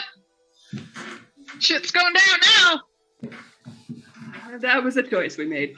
Hashtag no regrets. How close does that bring her to Zaya? Well, pretty fucking close. Within medium?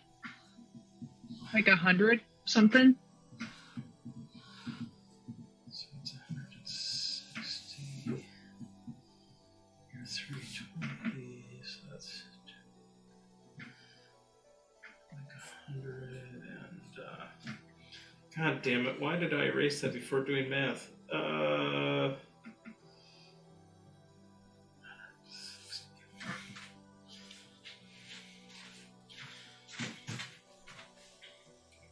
Now, as far as the rest of you, though, you don't necessarily know where Dracoskull's at.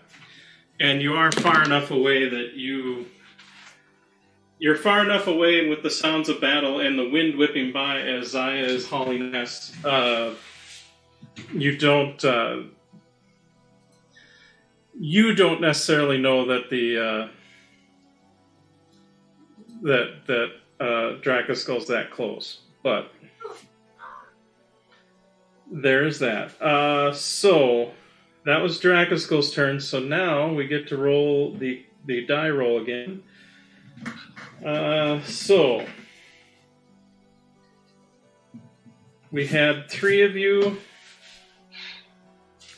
adding to the roll, so that'll be a plus 12, and then plus 2 more for the 2 My more for anxiety is the like through the roof right now. Oh, yeah.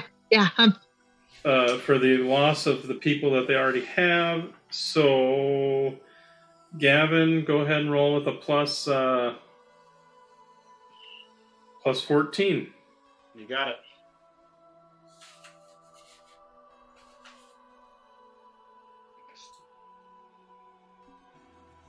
$32. Okay, so Nikali throws out another lightning bolt, doing 4 more. Yes, go, Nikali, go! Well, and the good news is he has some 4th level and 3rd level spells, so he can still do that quite a few times. Then we're at top of round 10. Fuck. Okay. We've been fighting for a full minute, guys. Fighting for about a full minute. At what point in the turn does Zaya move? At the end of the... Oh, right. At the end of the round. So she would have just moved. So where is she moving to? Towards Dracoskull. She can't see Dracoskull. She doesn't know where Dracoskull's at. Towards Ember and Rhiannon. How right, close? Towards Ember and Rhiannon, where they were going, because that was And where we how believe close is the Draca's ship getting to? As close as possible. So the ship wants to be next to Rhiannon and Ember. Kind of next to them. I don't think we have the movement speed, but we'll try to swoop underneath them so that they're like 10, 20 feet above the deck.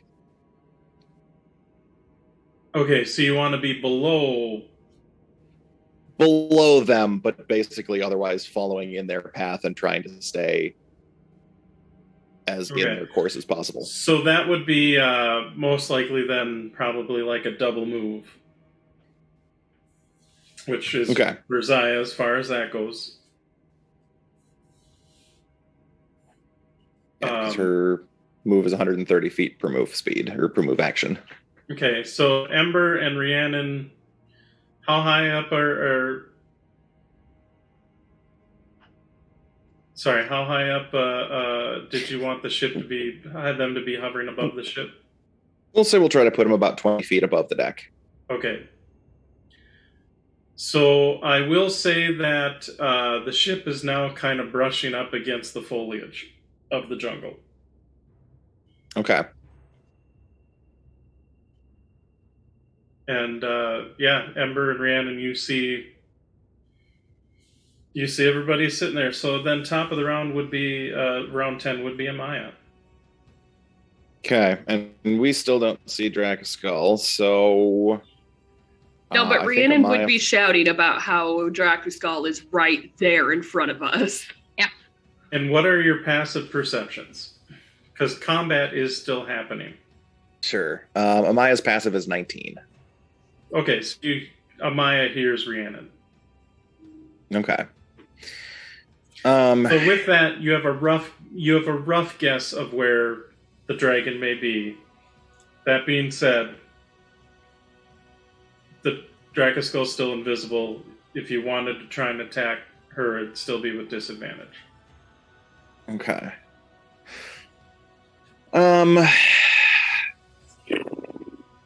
That's probably not going to do anything. So I, for now, am just going to continue to aid the crew. Okay. And then Narashti would be next. Yeah. With disadvantage is just out of my range. I think I'm just going to continue to aid as well. Well, I mean, what's Narashti's passive perception? My passive perception is 17. Okay, I would say over the din of battle, you do hear Rhiannon kind of pointing in the direction of Drakuskull. So you do have a vague idea of where they're at, again, because with invisibility, you'd still be attacking with disadvantage. So what would that, because my range is... Regardless of your range or anything else, because Drakuskull's invisible, you'd still be rolling with disadvantage. But I could still attempt it, even though it was just beyond my... Right, you can try to attack. You're within range as far as everything else is concerned. It's just that because she's invisible... Okay, no, that's... Saya moved up, so that 160 is not accurate anymore. Yeah, the 160, you can ignore that. I heard that they moved up. I thought the 160 was still accurate. No, my apologies. I just didn't 100. Get it up there. No, that's great. Well, then I am going to take a shot in the dark here with disadvantage and try to hit Drakuskull. I'll use Inner Warrior. I don't think I can do sneak attack. You cannot get sneak attack. Yep, I didn't think so. Because, none of the... Unfortunately, none of the things that you'd normally get for sneak attack work. Yeah. But Planar Warrior works regardless. Perfect. So that was okay. So 23 to hit. I think that's just under. That's with disadvantage? That's with disadvantage. I rolled got a 25 and then a 23. So that does miss. And then my second attack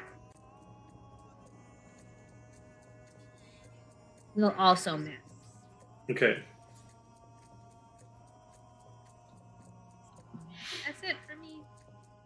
Okay.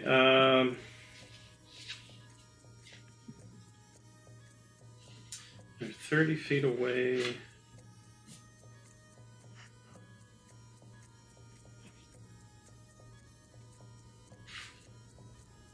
Oh, that's what I should have done. Not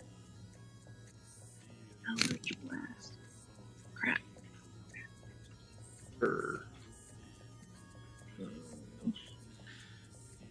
Although that could be fun. Yeah, that works. I don't care for the sound of that. Drakaskull's gonna spend 2 legendary actions to cast a spell.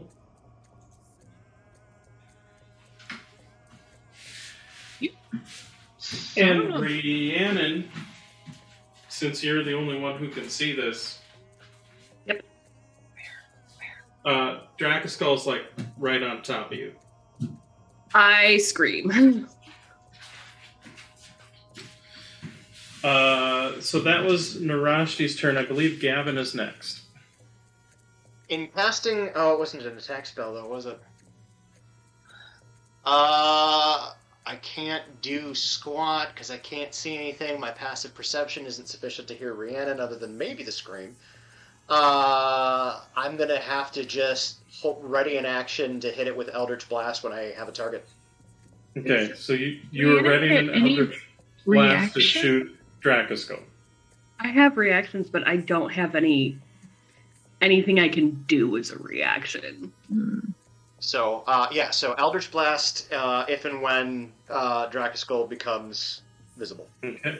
Then Rhiannon, you are next. I do not like this. I am going to cast Guiding Bolt at Drakaskull. Okay. No. Yes. Yes, because Guiding Bolt up the butt. Because her save stuff is going to be high enough to save on anything that I try to do that's got to save. So, yeah. Yep. And Guiding Bolt, remind me, is an attack? It is an attack. Okay. Go ahead and roll. You do not have to worry about disadvantage, because... no, because I see this bitch. Y'all can see her. I see this bitch right here. Also, doesn't Guiding Bolt light up a target after it gets hit? It like does. A fucking Christmas tree? It does. It thanks to the mystical dim light glittering. Yes. Brian, I rolled a natural 20. All right. And I cast it at 4th level. You know what? I hate to do it, but I gotta do it. She's gonna try to counterspell.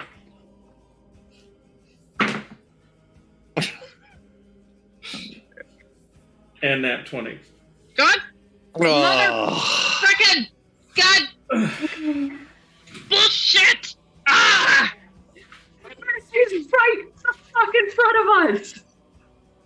Move your ass or we're gonna get eaten. So Gavin, what's your passive perception? 10. 10? Yeah. Maybe. I mean, he's like 20 feet away from us at this point. I can smell it! But I'm also taking in the factor that there is like massive combat happening on the deck and in the ship and all that stuff too. So taking that Dragon into account, stank, man. Rhiannon is probably like, put me down! She's right here! Tell you what, But you're down in the air! I'll say this much. Go ahead and make we'll say an 20-foot insight. I'll let you do it. Or what's your passive insight, Gavin? Who's a cat? Oh, my love. All right, moving on. Ember, you're next.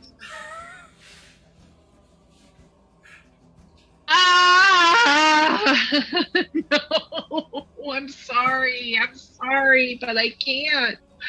I can't drop you. I drop you midair. It's only 20 feet. Now, Ember, I will say you Right, feel the ship's below us. the ship is below. Yep. Bye. Okay, so you drop Rhiannon, which Reaction drop, please. I wouldn't even say it's a reaction. I'd say it's free. But Yeah, Rhiannon, I do was need saying. you to make I'd say a dexterity Yeah, that's fine. saving throw. Bombs away? Mm-hmm. 17. Okay, you land on your feet, and you'll only take 4 damage instead of the 8 damage for falling 20 feet. I'm fine with this. Now, Ember, you do feel like the movement of air as you hear the. Yeah. But for what it's worth, so you know the dragon is close. Yeah. I know it's close and I know in the direction. So I'm going to pick that point where I think it is Okay. and cast Synaptic Static. Okay. Circle. Now, is that an attack roll? It is not. It is an intelligence save for Okay. half. Rolled a nat 1, so it's going to use its first legendary resistance to make the save. Oh, come on! Ah! Anyway, So if she takes half damage, what happens? But the good news is she's used her counterspell, so can't not counterspell it. it was, and it's really sad that she did. God, that was a shit roll. It is an ancient dragon that is also a powerful spellcaster. It's not going to be an easy battle. Just saying. Okay, so it's But I'm assuming she still takes some damage, right? yeah. Okay. So I rolled a grand total of 40 damage, so it would be 20. 20. Nice.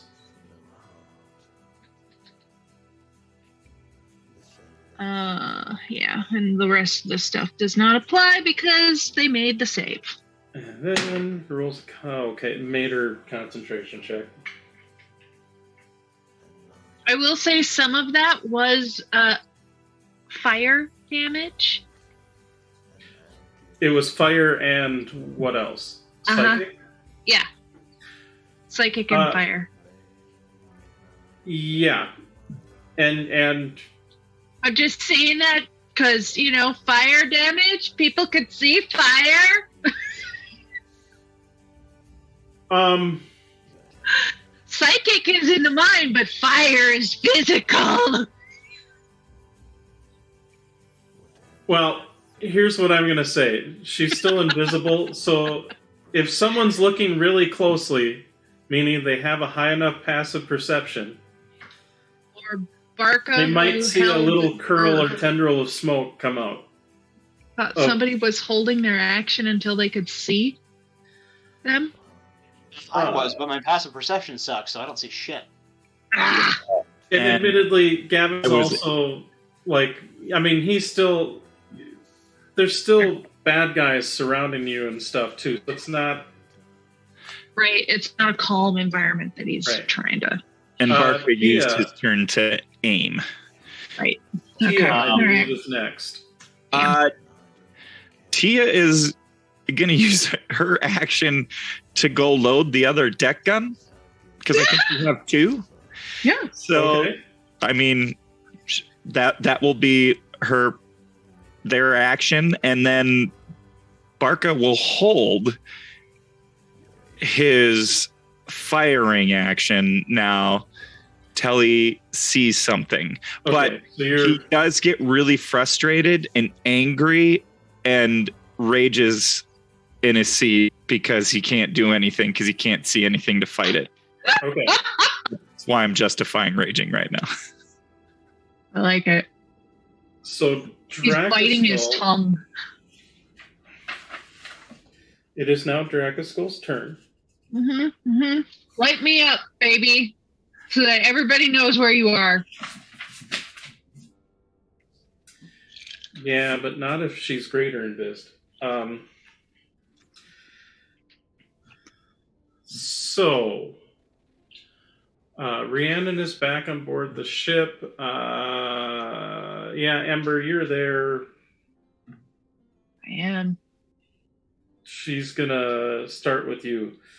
So, Probably. nat 1 on the bite attack. Admittedly, you kind of pulse with your wings of fire, and she just kind of. I just do a ballet twirl away.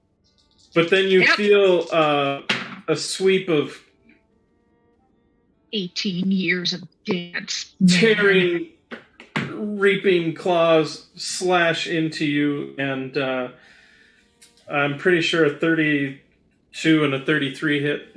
Yeah. So that'll be for 16 slashing damage.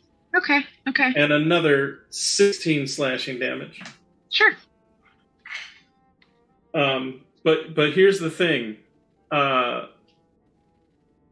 Drakuskull does not become visible. Do I at least see Ember getting ripped apart? As I'm paying very close attention to her and where Rhiannon used to be. 32 damage is nothing to sneeze at. A lot of blood. I'll say go ahead and make a perception roll. That it.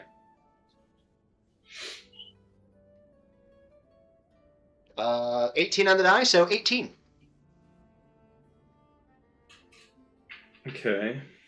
Let me roll. You do see maybe a slight ripple in the air around Ember. Now, again, you're still rolling with disadvantage because they're still invisible. I'm going to take whatever I can get, right? Pretty much. Alright, so my Eldritch Blast goes off. There's 3 beams. First one. Good luck. 23 to miss. Yeah. Ooh, that's a good one, though. 27. That is with disadvantage. Okay, so that one will hit. Something.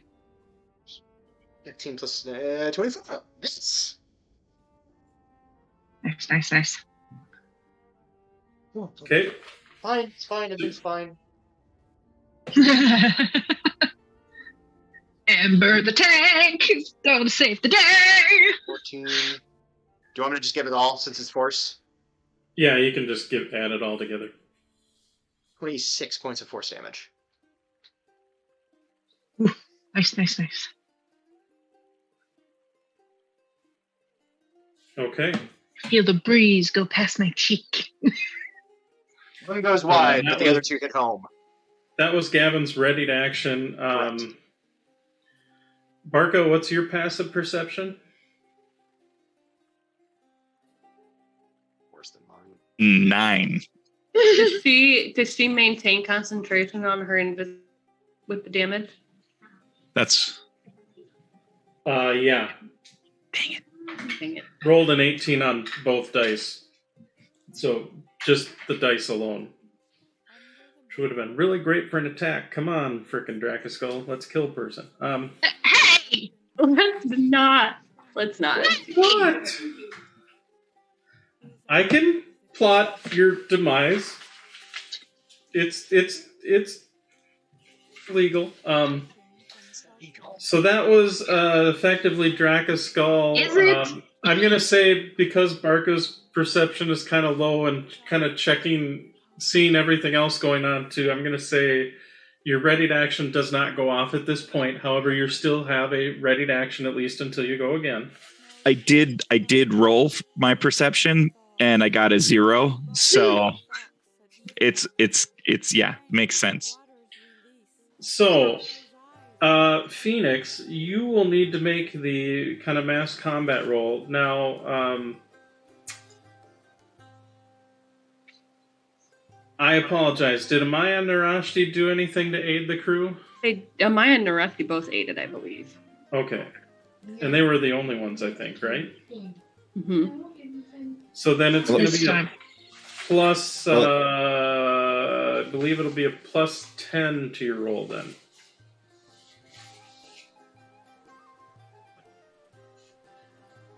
Not a great roll. That brings it to a total of 15. 15. Well, that's not bad. I think this is Yeah, the I rolled first a 5 on time. the die. You guys got this. 15. Liddy eats several kobolds, dealing 2 levels of damage to Drakaskull's forces. Ah! I like it. Does Liddy heal? Because he ate? I already healed Liddy. That's why he's able to eat. He's not like dying. Yeah. Well, and Liddy was not damaged enough to be out. He was not. He, they, however I forget Liddy's. But I don't even know if Liddy has a pronoun now that I think of it. At any rate. I mean, it's whatever they want, so. Well, They went with realistically, Liddy. I mean, realistically, their race doesn't really have a sex, so we probably would say they. Yeah. Because, I mean, We have been doing he, but admittedly, we adopt the they. we'll say both. Whatever. That works. A they, he? Sure.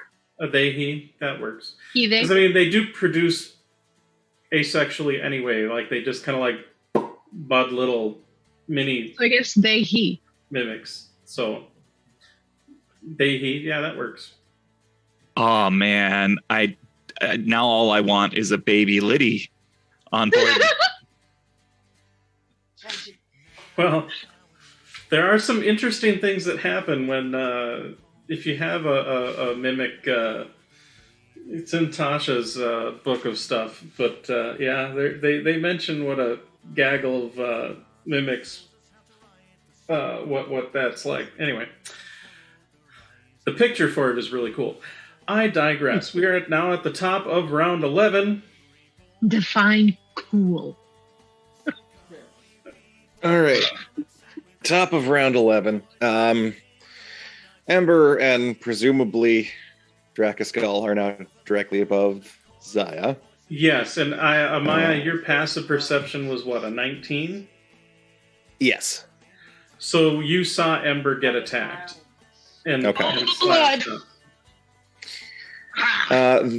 Then I'm sure it'll still be disadvantaged because she's still invisible, but Amaya's going to throw off a couple of sunbolts and Okay. see if she can manage a hit.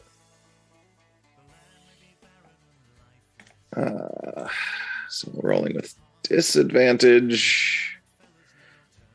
14's not going to hit. Second attack. 12's not gonna hit. But you know what? I still have some key points. So we're gonna fire off 2 more as a bonus action. Yeah.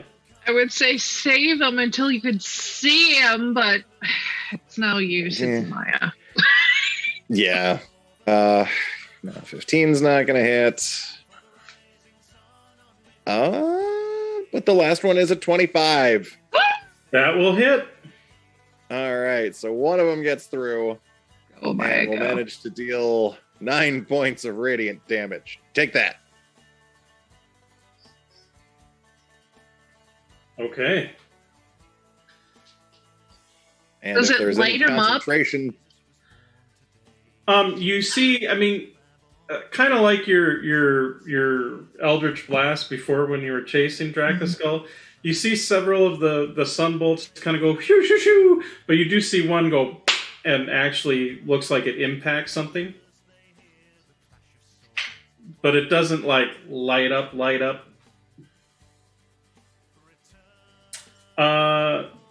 Does it hold concentration? Yeah, easily. Dang it. Is Amaya doing Hoping for that anything net else? one. nope, that's standard and a bonus. So Okay, that's a minus then turn. as a legendary action, Dracoskull's gonna whack.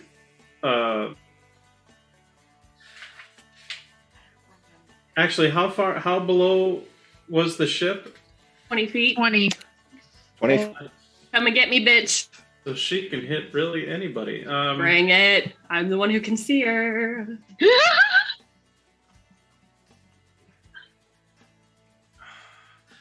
She's gonna go after Ember because Ember's flying right there. It is fair. Does a 21 hit you? Yes. 18 bludgeoning damage. All right. And then that was a Maya, so then I believe it is Narashti. Yes. All right. So I can still attempt to get her with disadvantage. You can try to attack, it'll just be with disadvantage. Went really poorly last time. But you do, I mean, you know this much. You know that it is Dracoskull is near Ember because you see Ember's kind of flying around, dodging around, fighting for her life kind of thing. Right, like I feel like I'd be able to get a good handle on it. But I still have to roll with disadvantage. All right, Yeah. well, we'll give it a go here. That is the pain of the invisibilities. All right, first one definitely misses. Okay. I rolled a 2 on the first die, so I'm rolling for the second attack. With the planar warrior as well. If I hit, Should have thought. Okay. I'm muted. 24 for the first roll, second roll missed again because I rolled a 4. Well, that felt good and productive. Okay, so both of your attacks then miss. Both of my attacks missed. Okay. Spit at her. Then it is Gavin. Okay. I have a vague idea where she is because I just hit her somewhere. Yep. I was going to say in the butt, but honestly, I don't know where I hit her. So I'm going to aim for that spot again. I realize disadvantage, but I'm going to use Eldritch Blast with Grasp of Hadar. I'm going to pull her ass down onto the fucking ship.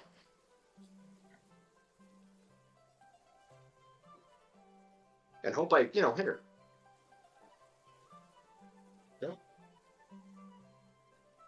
Oh, what? 15 plus 8 is 25, or 24. So yes, that one will hit. Okay. 17 and an 18. You're a baby. So 17 plus 9 is 26. So I hit her twice. Okay. And so that will put her on the deck of the ship because that's 10 feet per Eldritch Bolt. Okay. Go ahead and roll your damage. Fuck, he's my... There we go. 10 and 12, respectively, for a total of 22. Oh, wait. You know what I haven't been doing? Hang on one sec. In your hex damage? Yep. I just have to remember what it is.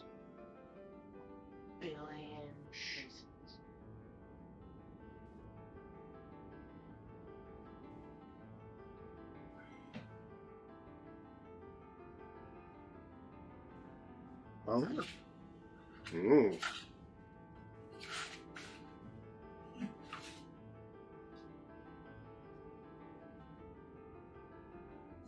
That doesn't seem right. Keep it right there. I'm going to have to double check something later. But yeah, that's the damage.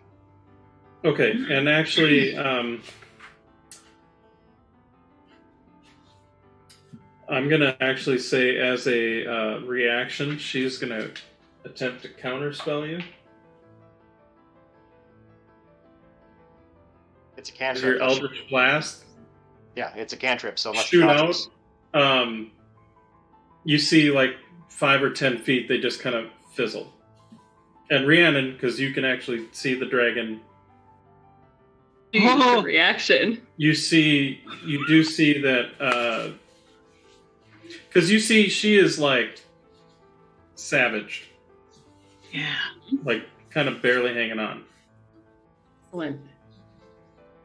She used her reaction already. She did use her reaction because, Glad I could contribute, I guess. All right, your turn. quite frankly, if she didn't, Gavin would probably kill her. Yeah, I realized that each of those bolts would have been an additional +4. That's the extra damage for hacks. Gotcha. So that's it. I'm good. Who's up? Rhiannon is up. Rhiannon.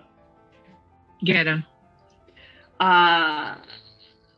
Guiding bolt again. 3rd level because I'm out of 4th level spells now.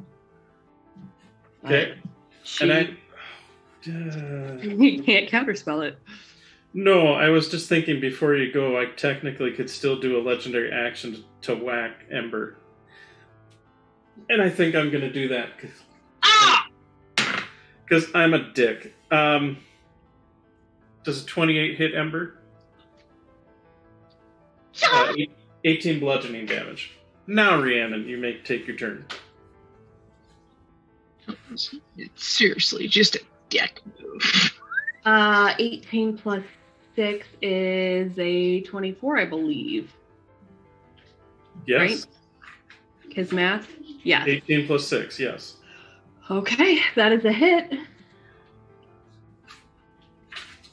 With each hit, I just keep saying, "Is that all you got?" Oh my god, that's an awful roll. We're gonna fix those dice. Gross. Such love taps. I've gotten worse in dungeons. That's why we don't roll damage on. It's gonna be enough. It's Okay. gonna be enough.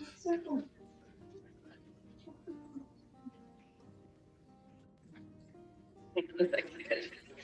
Be easier if I do it this way. I think I can re-roll up to 3 of the dice. So we'll definitely re-roll. What happened? Okay. Let me just double check that. Yeah, the 3 of the dice. Okay. So we're gonna use 1 sorcery point to re-roll those 3. That's much better. Okay. I replaced 2 1s and a 2 with a 6, a 4, and a 3. Okay, so 6 and a 4 is 10. 5 and a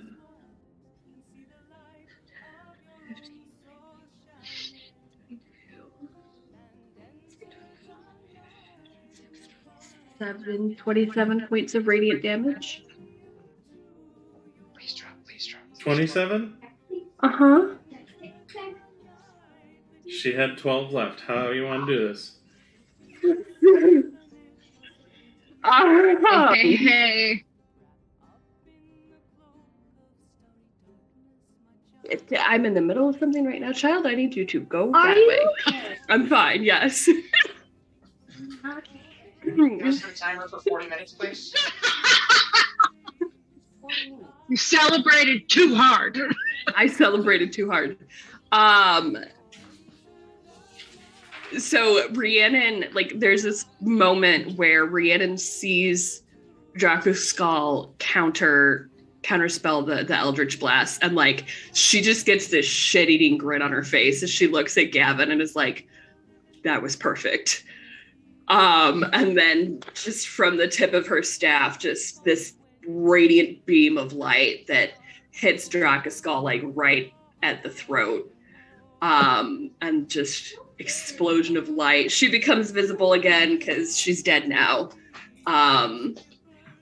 Yeah, definitely loses concentration on the spell now. Yeah. Ember probably funny is how a that little does that. freaked out at the fact that this dragon is suddenly like right there. And what the rest of you kind of see is you see this beam of radiance shoot out and look like it hits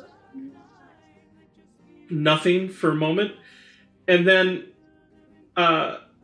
you see all of a sudden the dragon's form appears, and then the beam kind of bursts through the other side, like, and you see Draco's Skull just the last kind of look, is as much as you could tell, is this look of almost confusion. And all I do is blow it a kiss.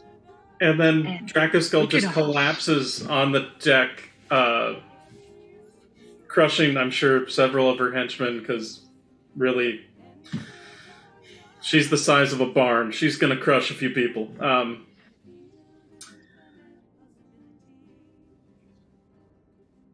So here's what I'm going to say.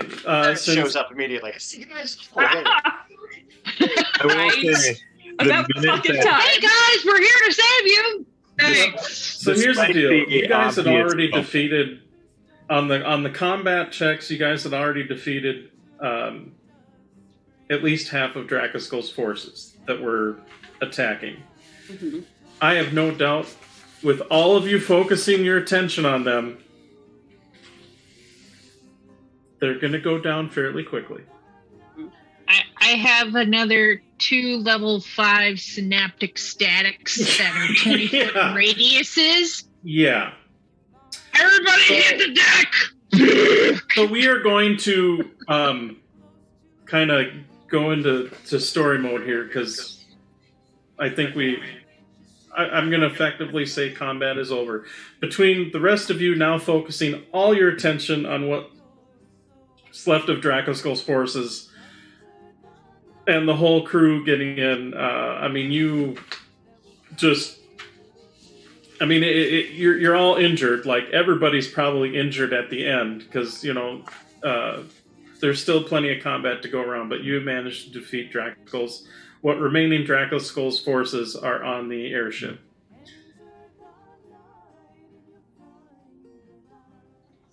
And sure enough, her lifeless corpse is laying on the deck. In fact, it's a little kind of problematic to get around, but it is what it is.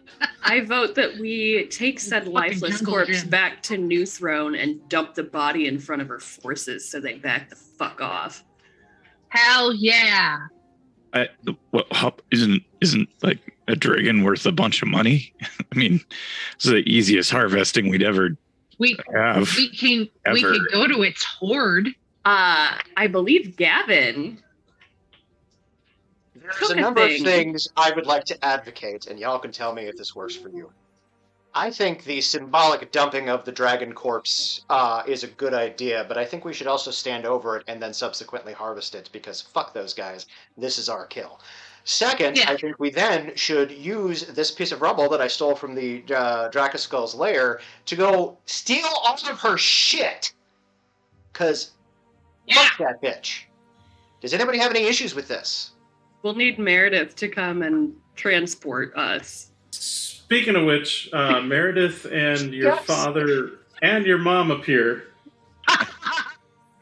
And Rhiannon is triumphantly on like a leg up on the dragon, just like kind of leaning on it and talking with Gavin.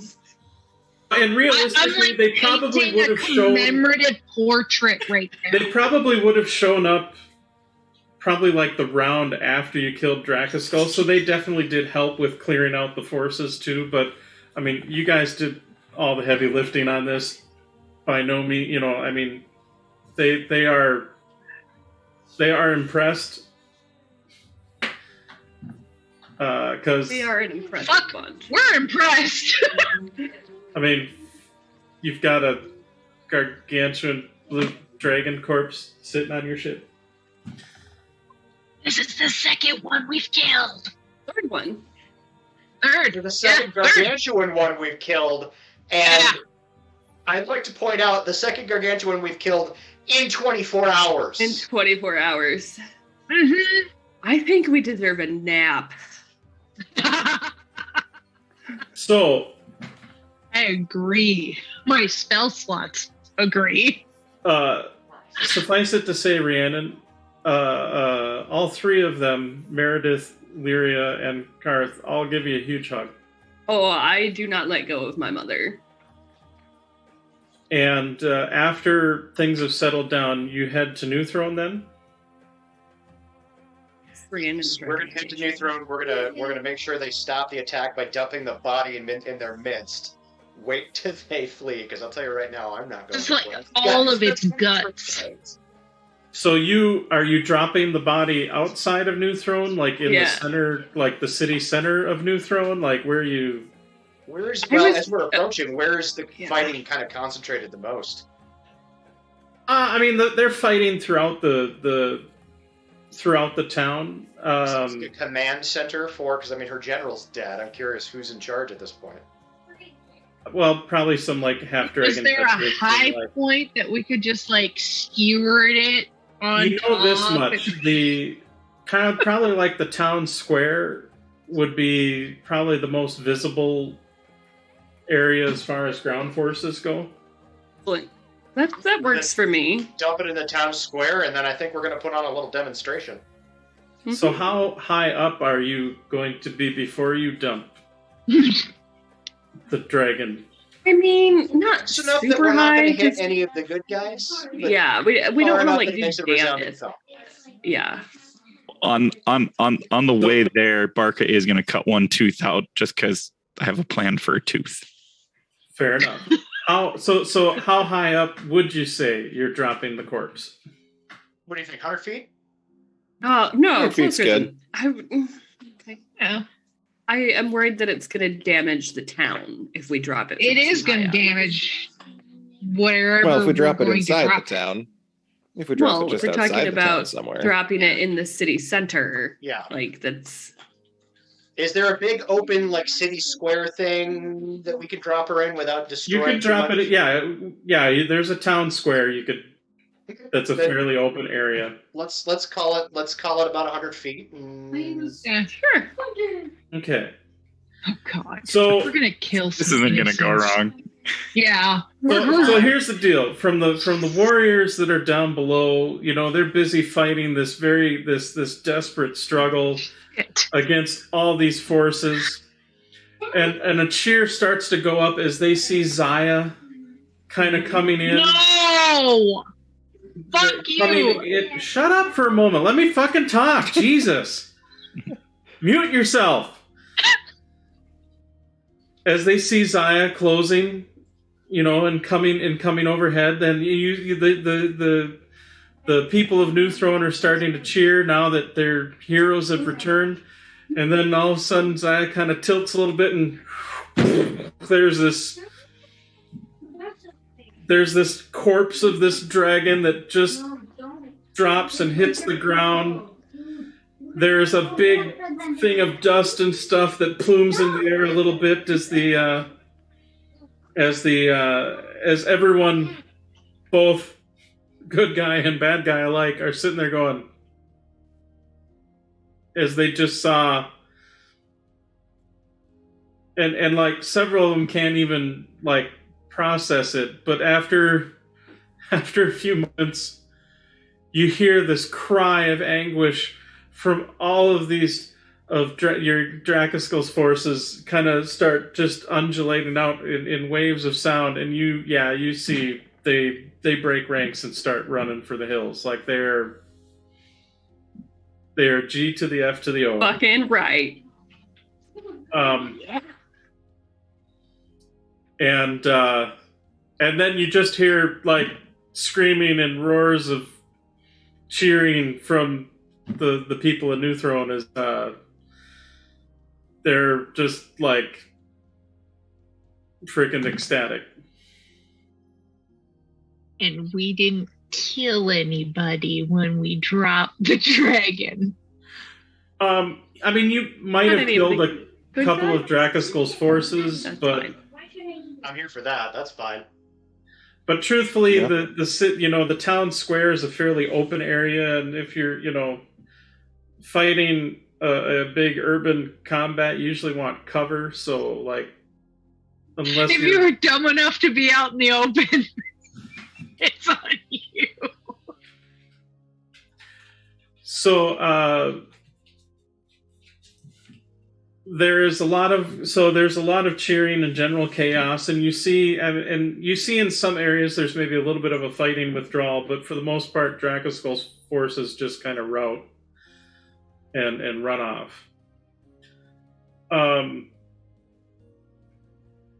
I I guess what do you? So you're still on the ship, but you hear all the cheers and woohoos and whatnot. What do you guys do as far as your very next step? I mean, I'm down for helping with the cleanup, at least for until the fighting dies down enough that we can talk to whatever city authority is still around. Okay. Clean up and healing. All right. So you head down, and I'm assuming the longboat. Yeah. And you are probably immediately rushed by.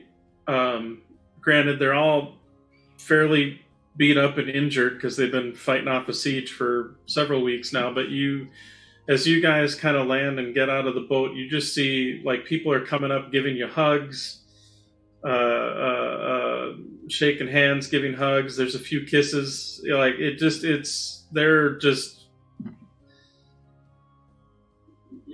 You get the sense, none of these people thought they were going to live maybe through this day. Like it was pretty desperate, and you literally just kind of turned the tides on everything.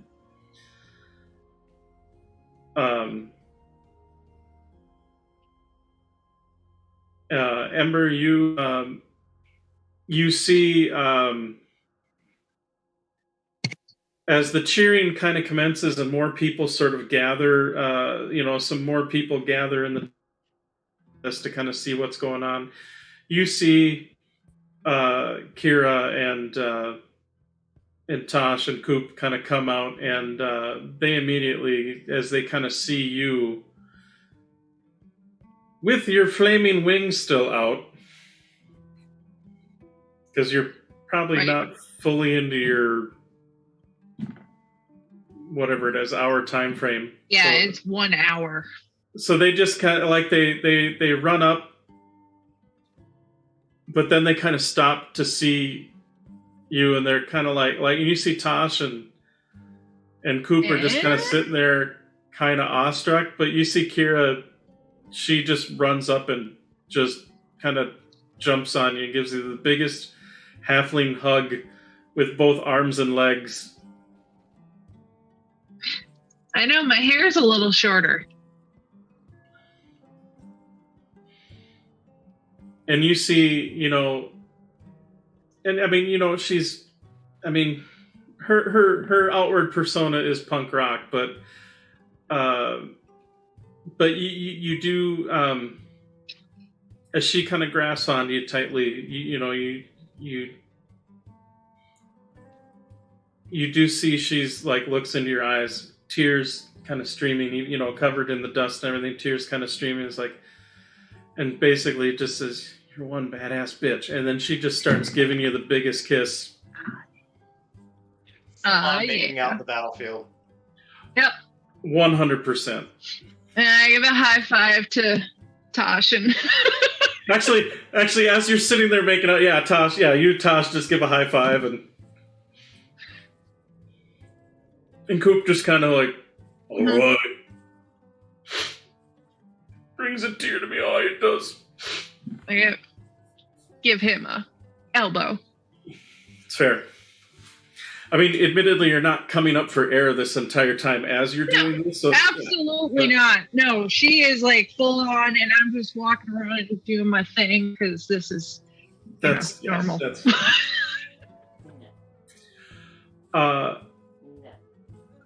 As for the rest of you, I cannot be that far away. So you take some time, sort of kind of catching up with everything. There's definitely some rebuilding and healing and whatnot that has to be done, but as soon as like things are calmed down and we get at least a short rest, maybe a long, I would like to go get the horde. Yeah. Okay. And I'd like to take Zaya so we have a place to put the horde. Well, and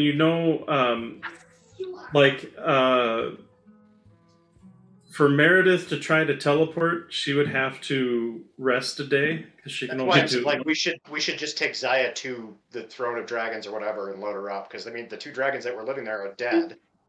Right. Mm-hmm. True, yeah. I mean, there might be some smaller forces, but I feel like at this point, if After they're still Drax, there, I'm not worried about it. yeah. All right. So then after probably a couple hours of, quite frankly, catching up and whatnot, and they are like, once we get everything sort of secured, we got to have a party. Like, this is a thing. And then you guys mentioned, like, we have to go take care of a couple things. We'll be right back. And they're like, well, hey, but okay, but they're like, but we need you back here. We need to celebrate. Like, Seriously, less than a day. Yeah. We'll be back. But it's it's- fine. Totes. We'll be right One back. day, 2 days tops. but 2 days realistically, tops. with all of your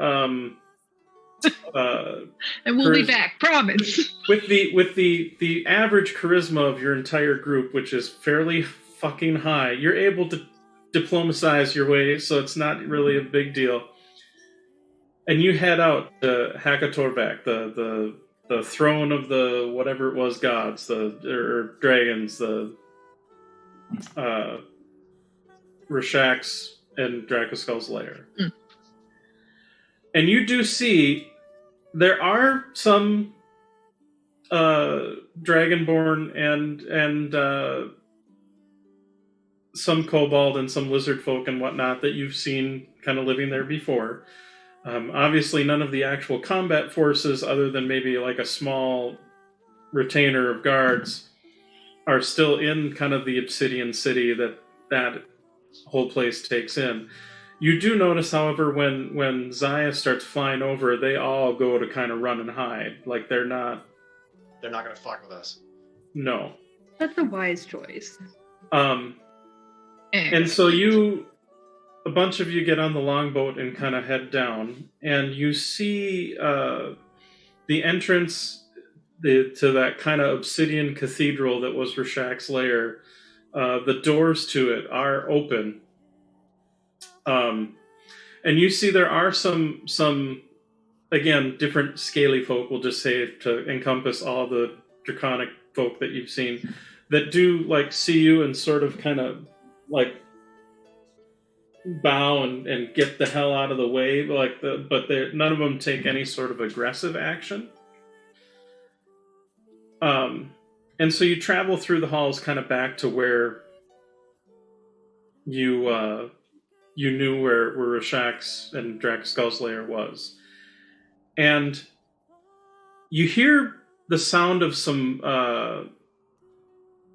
several sounds of voices in a very sort of draconic, speaking draconic. But you hear one voice and it's kind of a higher pitched, smaller voice, kind of barking some orders, like, nope, put that over there, nope, put that over there, to put that over there, and whatnot. And as you enter into that grand chamber, you see that there are several of these different scaly folk that are looks like they're putting the different treasures in various chests and stacking them to the side, and you see directing them is this little gnomish person, which you recognize as Coglin Cogsgrove. Hi, friend. Professor, how are you? Congratulations, please.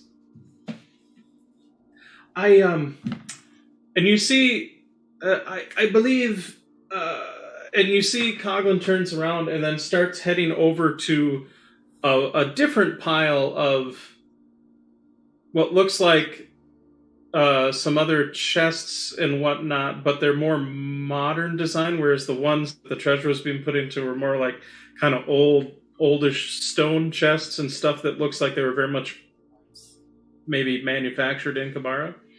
And you see he opens up some of the chests, and you see like different books and scrolls and stuff, which you are kind of guessing this other pile is Coglin's hoard of different books and treasures and whatnot, but pulls out looks like a bottle of kind of a dusty, like a dust-covered bottle of like a brandy or something that has a wax seal still. I was like, please. You moving in, Professor? You're touching my shit. I would like to request that No. the rest of you assume good intentions. I'm sorry. No. Ember, they're not. I mean, yes, that is your shit. I'm just. They're getting it organized and sorted for you. No, that is yours. You all have earned it. I'm not laying any claim to that. It is yours. I think we're just surprised. We didn't expect to see you here. It's been a rough couple of days. Did we get an accountant? Well, please. And you see there is a kind of a massive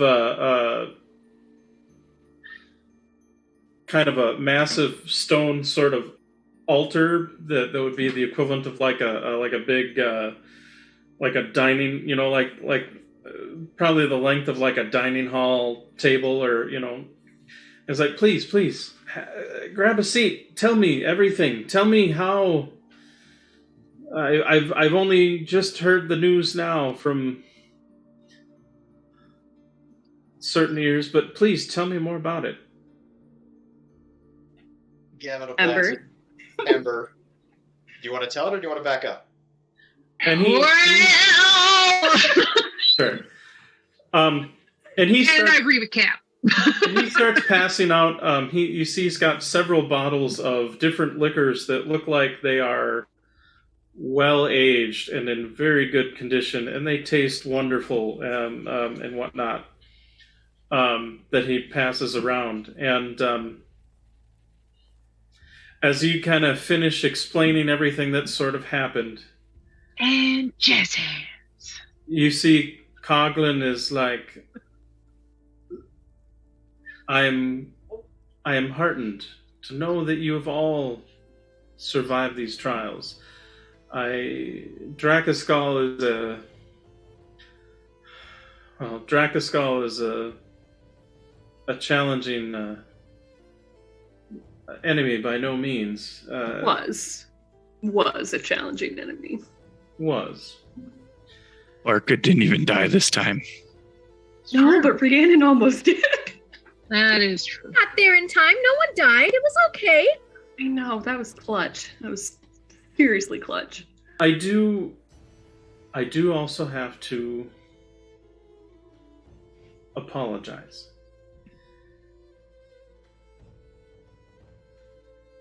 And part of the reason why I'm not laying claim to any of the horde, I have to apologize. The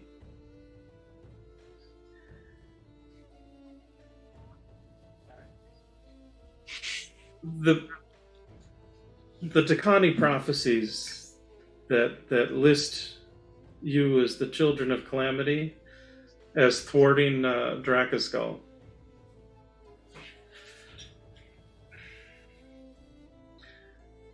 Those particular prophecies are they're a fraud. Actually, they are not actual prophecies. Not to say that the children of calamity aren't listed in the draconic prophecies. You are. But I apologize because you have been unwittingly sort of brought into this game of draconic politics, as it were. You told us what we needed to hear to get rid of a rival.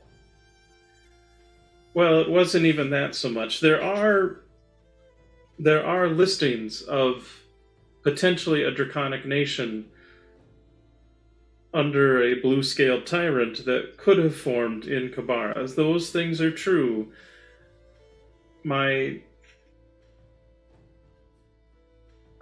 long before I was hatched, my sire if you will, or dam, they recognize the potential danger that could happen to dragonkind should, quite frankly, those of the lesser races, no offense, not my particular feelings, but just how they would look. My apologies. I will continue. At any rate, if a dragon were to take the leadership of a nation here in Corvair, it would no doubt rally and potentially even rally the forces of the lesser races to not only defeat that draconic entity in time, but could cause a danger to the rest of us, even if we were retreated all the way back to Arganessen. And admittedly, there are certain reasons that those of us who have of draconic nature still need to have a presence on this continent and on others. Barca have question. Did children of prophecy kill dragons in prophecy?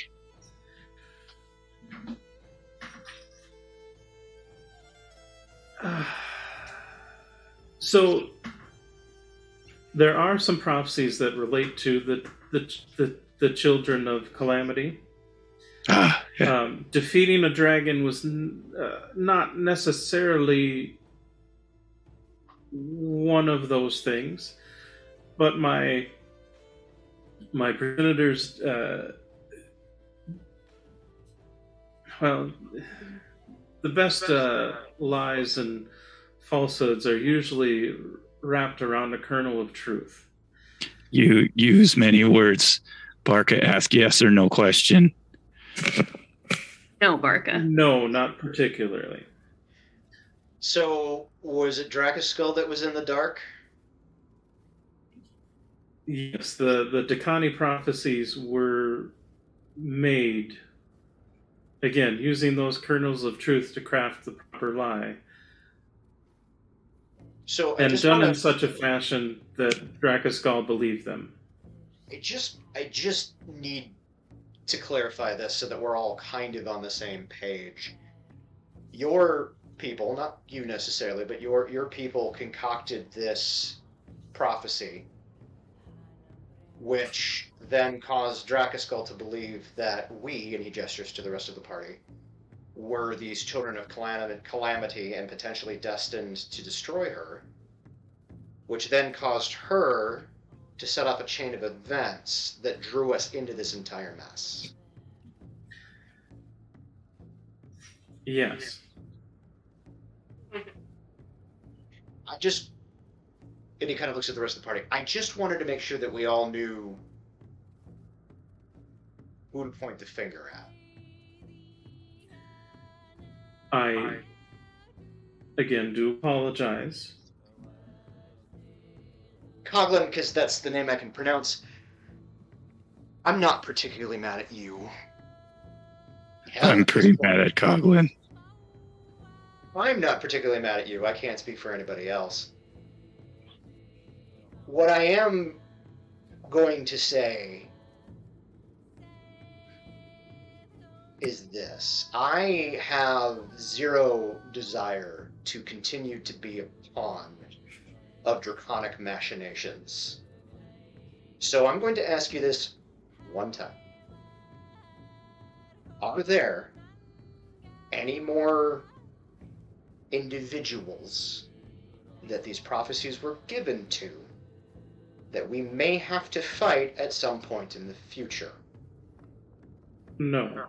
The Dakani prophecies, the false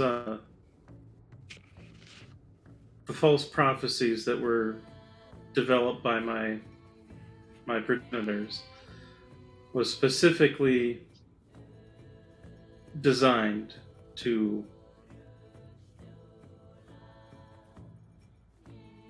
to cause Dracoskal to do something to try to develop that, or to thwart them, if for no other reason than to give us more time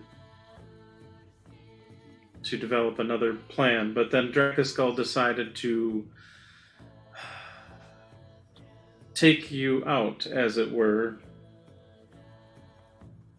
the majority of you that were on that airship together. My brain is too tired at this point to process much more of this, but if there is, you say that the children of calamity are actually included in the real draconic prophecy. We want any information that you have about that. Oh, And I expect that you will give that to us without any reservations. I will give you everything that I know. Is Coglin a goblin, you said? No, he's a gnome. Well, he's A gnome. He appears to be a showing gnome. We know him to be a of a dragon. gnome. Yeah, we He's know also that a he's big full old dragon. yeah. But he takes the form of a gnome. And you see the different like lizard folk or kobolds or whatever that are kind of, you know, gathering up the horde and getting it all set in those chests. They definitely are showing a fear of not just you, but also him as well. So you're guessing he probably was in dragon form for a while and Right. threw some orders out. I'm going to stand up. I'm going to move over to where he had the fine liquors, and I'm going to choose the most expensive bottle that I can glean. Sure. I'm going to take it, kind of glance at it, stick it in my thing, look at the dragons who are organizing our shit. Right, load the longboat. We're going to go party. Well, and they're not dragons, but like lizard folk, half dragon. Yeah. Scaly folk. So, after a long enough period of time of zipping back and forth with the longboat to drop off the hordes,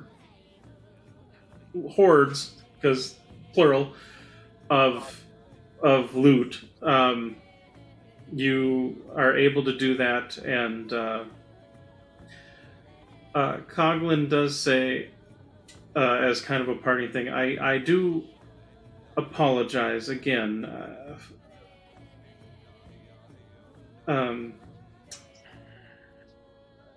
You could say as a... Well, now that Rashak has been perished, unfortunately, I will have to take over their duties of making sure the demons do not continue to spew forth and enter this place. Perhaps you could think of it as a... I guess I could think of it as a form of penance, perhaps, but regardless, should you need my counsel, I will be here. Coglin, Barca. Go ahead, sorry. Barca have favor. And he kind of takes Coglin aside and he says, Barca not excited about how you threaten Barca's family. But Barca, understand you are just keeping family. Maybe you will Barca a favor.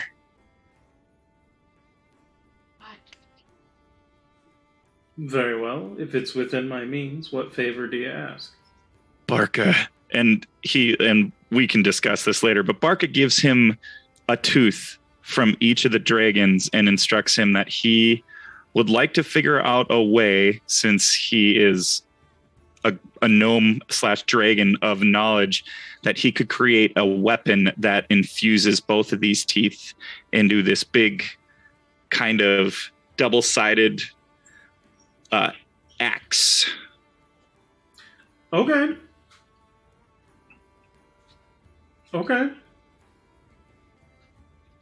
So like one tooth on one side, on each side, Mm-hmm. so that it deals damage on depending on which side you hit. Oh my god, that would be sick. It was it's an idea that I have been brewing in my head since we started fighting these dragons. But I found it. I'm just throwing out an opportunity since that guy's standing right there. Barca will then be able to protect friends if this false prophetic prophecy that stories, if people come after us, Barca can protect friends better since you put us in this situation.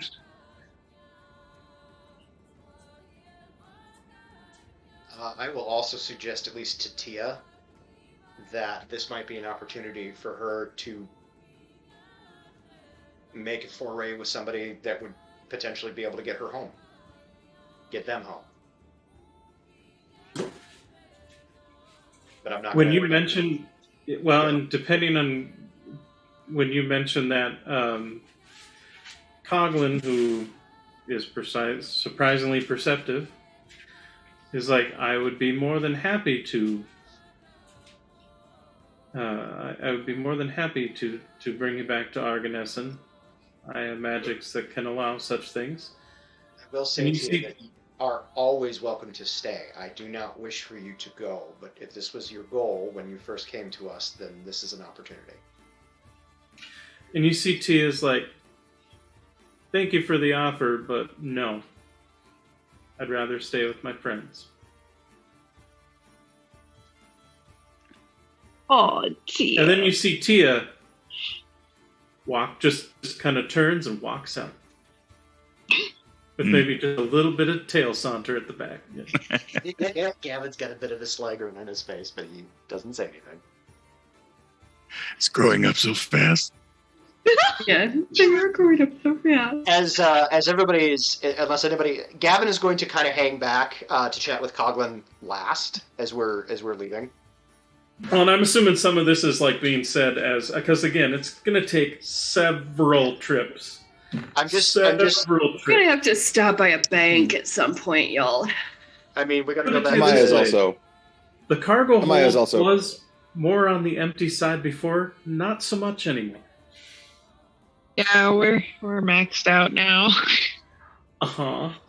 Although I can't wait for this magical list that will be coming forth to us to peruse. Well, and we'll let's get through the RP and then we'll get to that. I think some of that'll be probably dealt with. Yeah, that's all. As we're done with the adventure, but or we can do off screen. I think Amaya had something though. Yeah, Amaya was going to be hanging back as well to get kind of one of the last words with Coglin. Sure. Oh yeah. So we'll say then, as you're finishing up, Gavin and Amaya are the sort of the last to depart, and what as you two are left, what would you like to say to Coglin? Gestures to Amaya. Oh, Captain, my captain. Amaya kind of nods and turns to Coglin. I'm going to choose to be charitable and or less than forthcomingness about the nature of these prophecies with us, because Drakaskull made her choices. She chose what she chose, and so a large portion of the blame for that is on her. But in exchange, I want you to do something.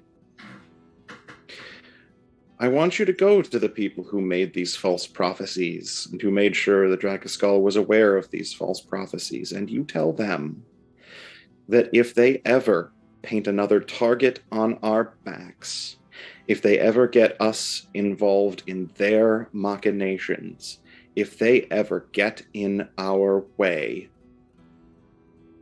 I will kill them.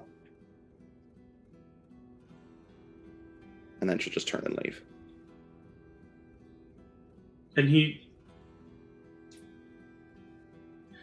Gavin, because Amaya leaves,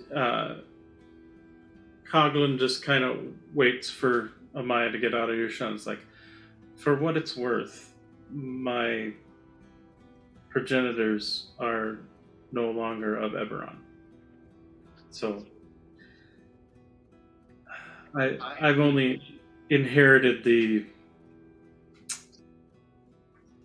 I've only inherited it, so to speak. But regardless, As far as I'm concerned, you're just the messenger, and I recognize, and he kind of gestures after the rest of the party, like they're angry and rightfully so. But I want to leave you with this. If you had told us the truth from the beginning, we still would have done what we did. maybe. We were already involved. She already had Lyria. If you had just been honest and told us the truth, it would have ended the same way. And we would be less angry with you and Dragonkind in general now. Just something to consider. He puts a hand on his shoulder. You're getting a lot of heat for something you didn't do. And I'm not undermining anything that they said, particularly Amaya. Because she does speak for me in this case. But I understand that you're just the messenger.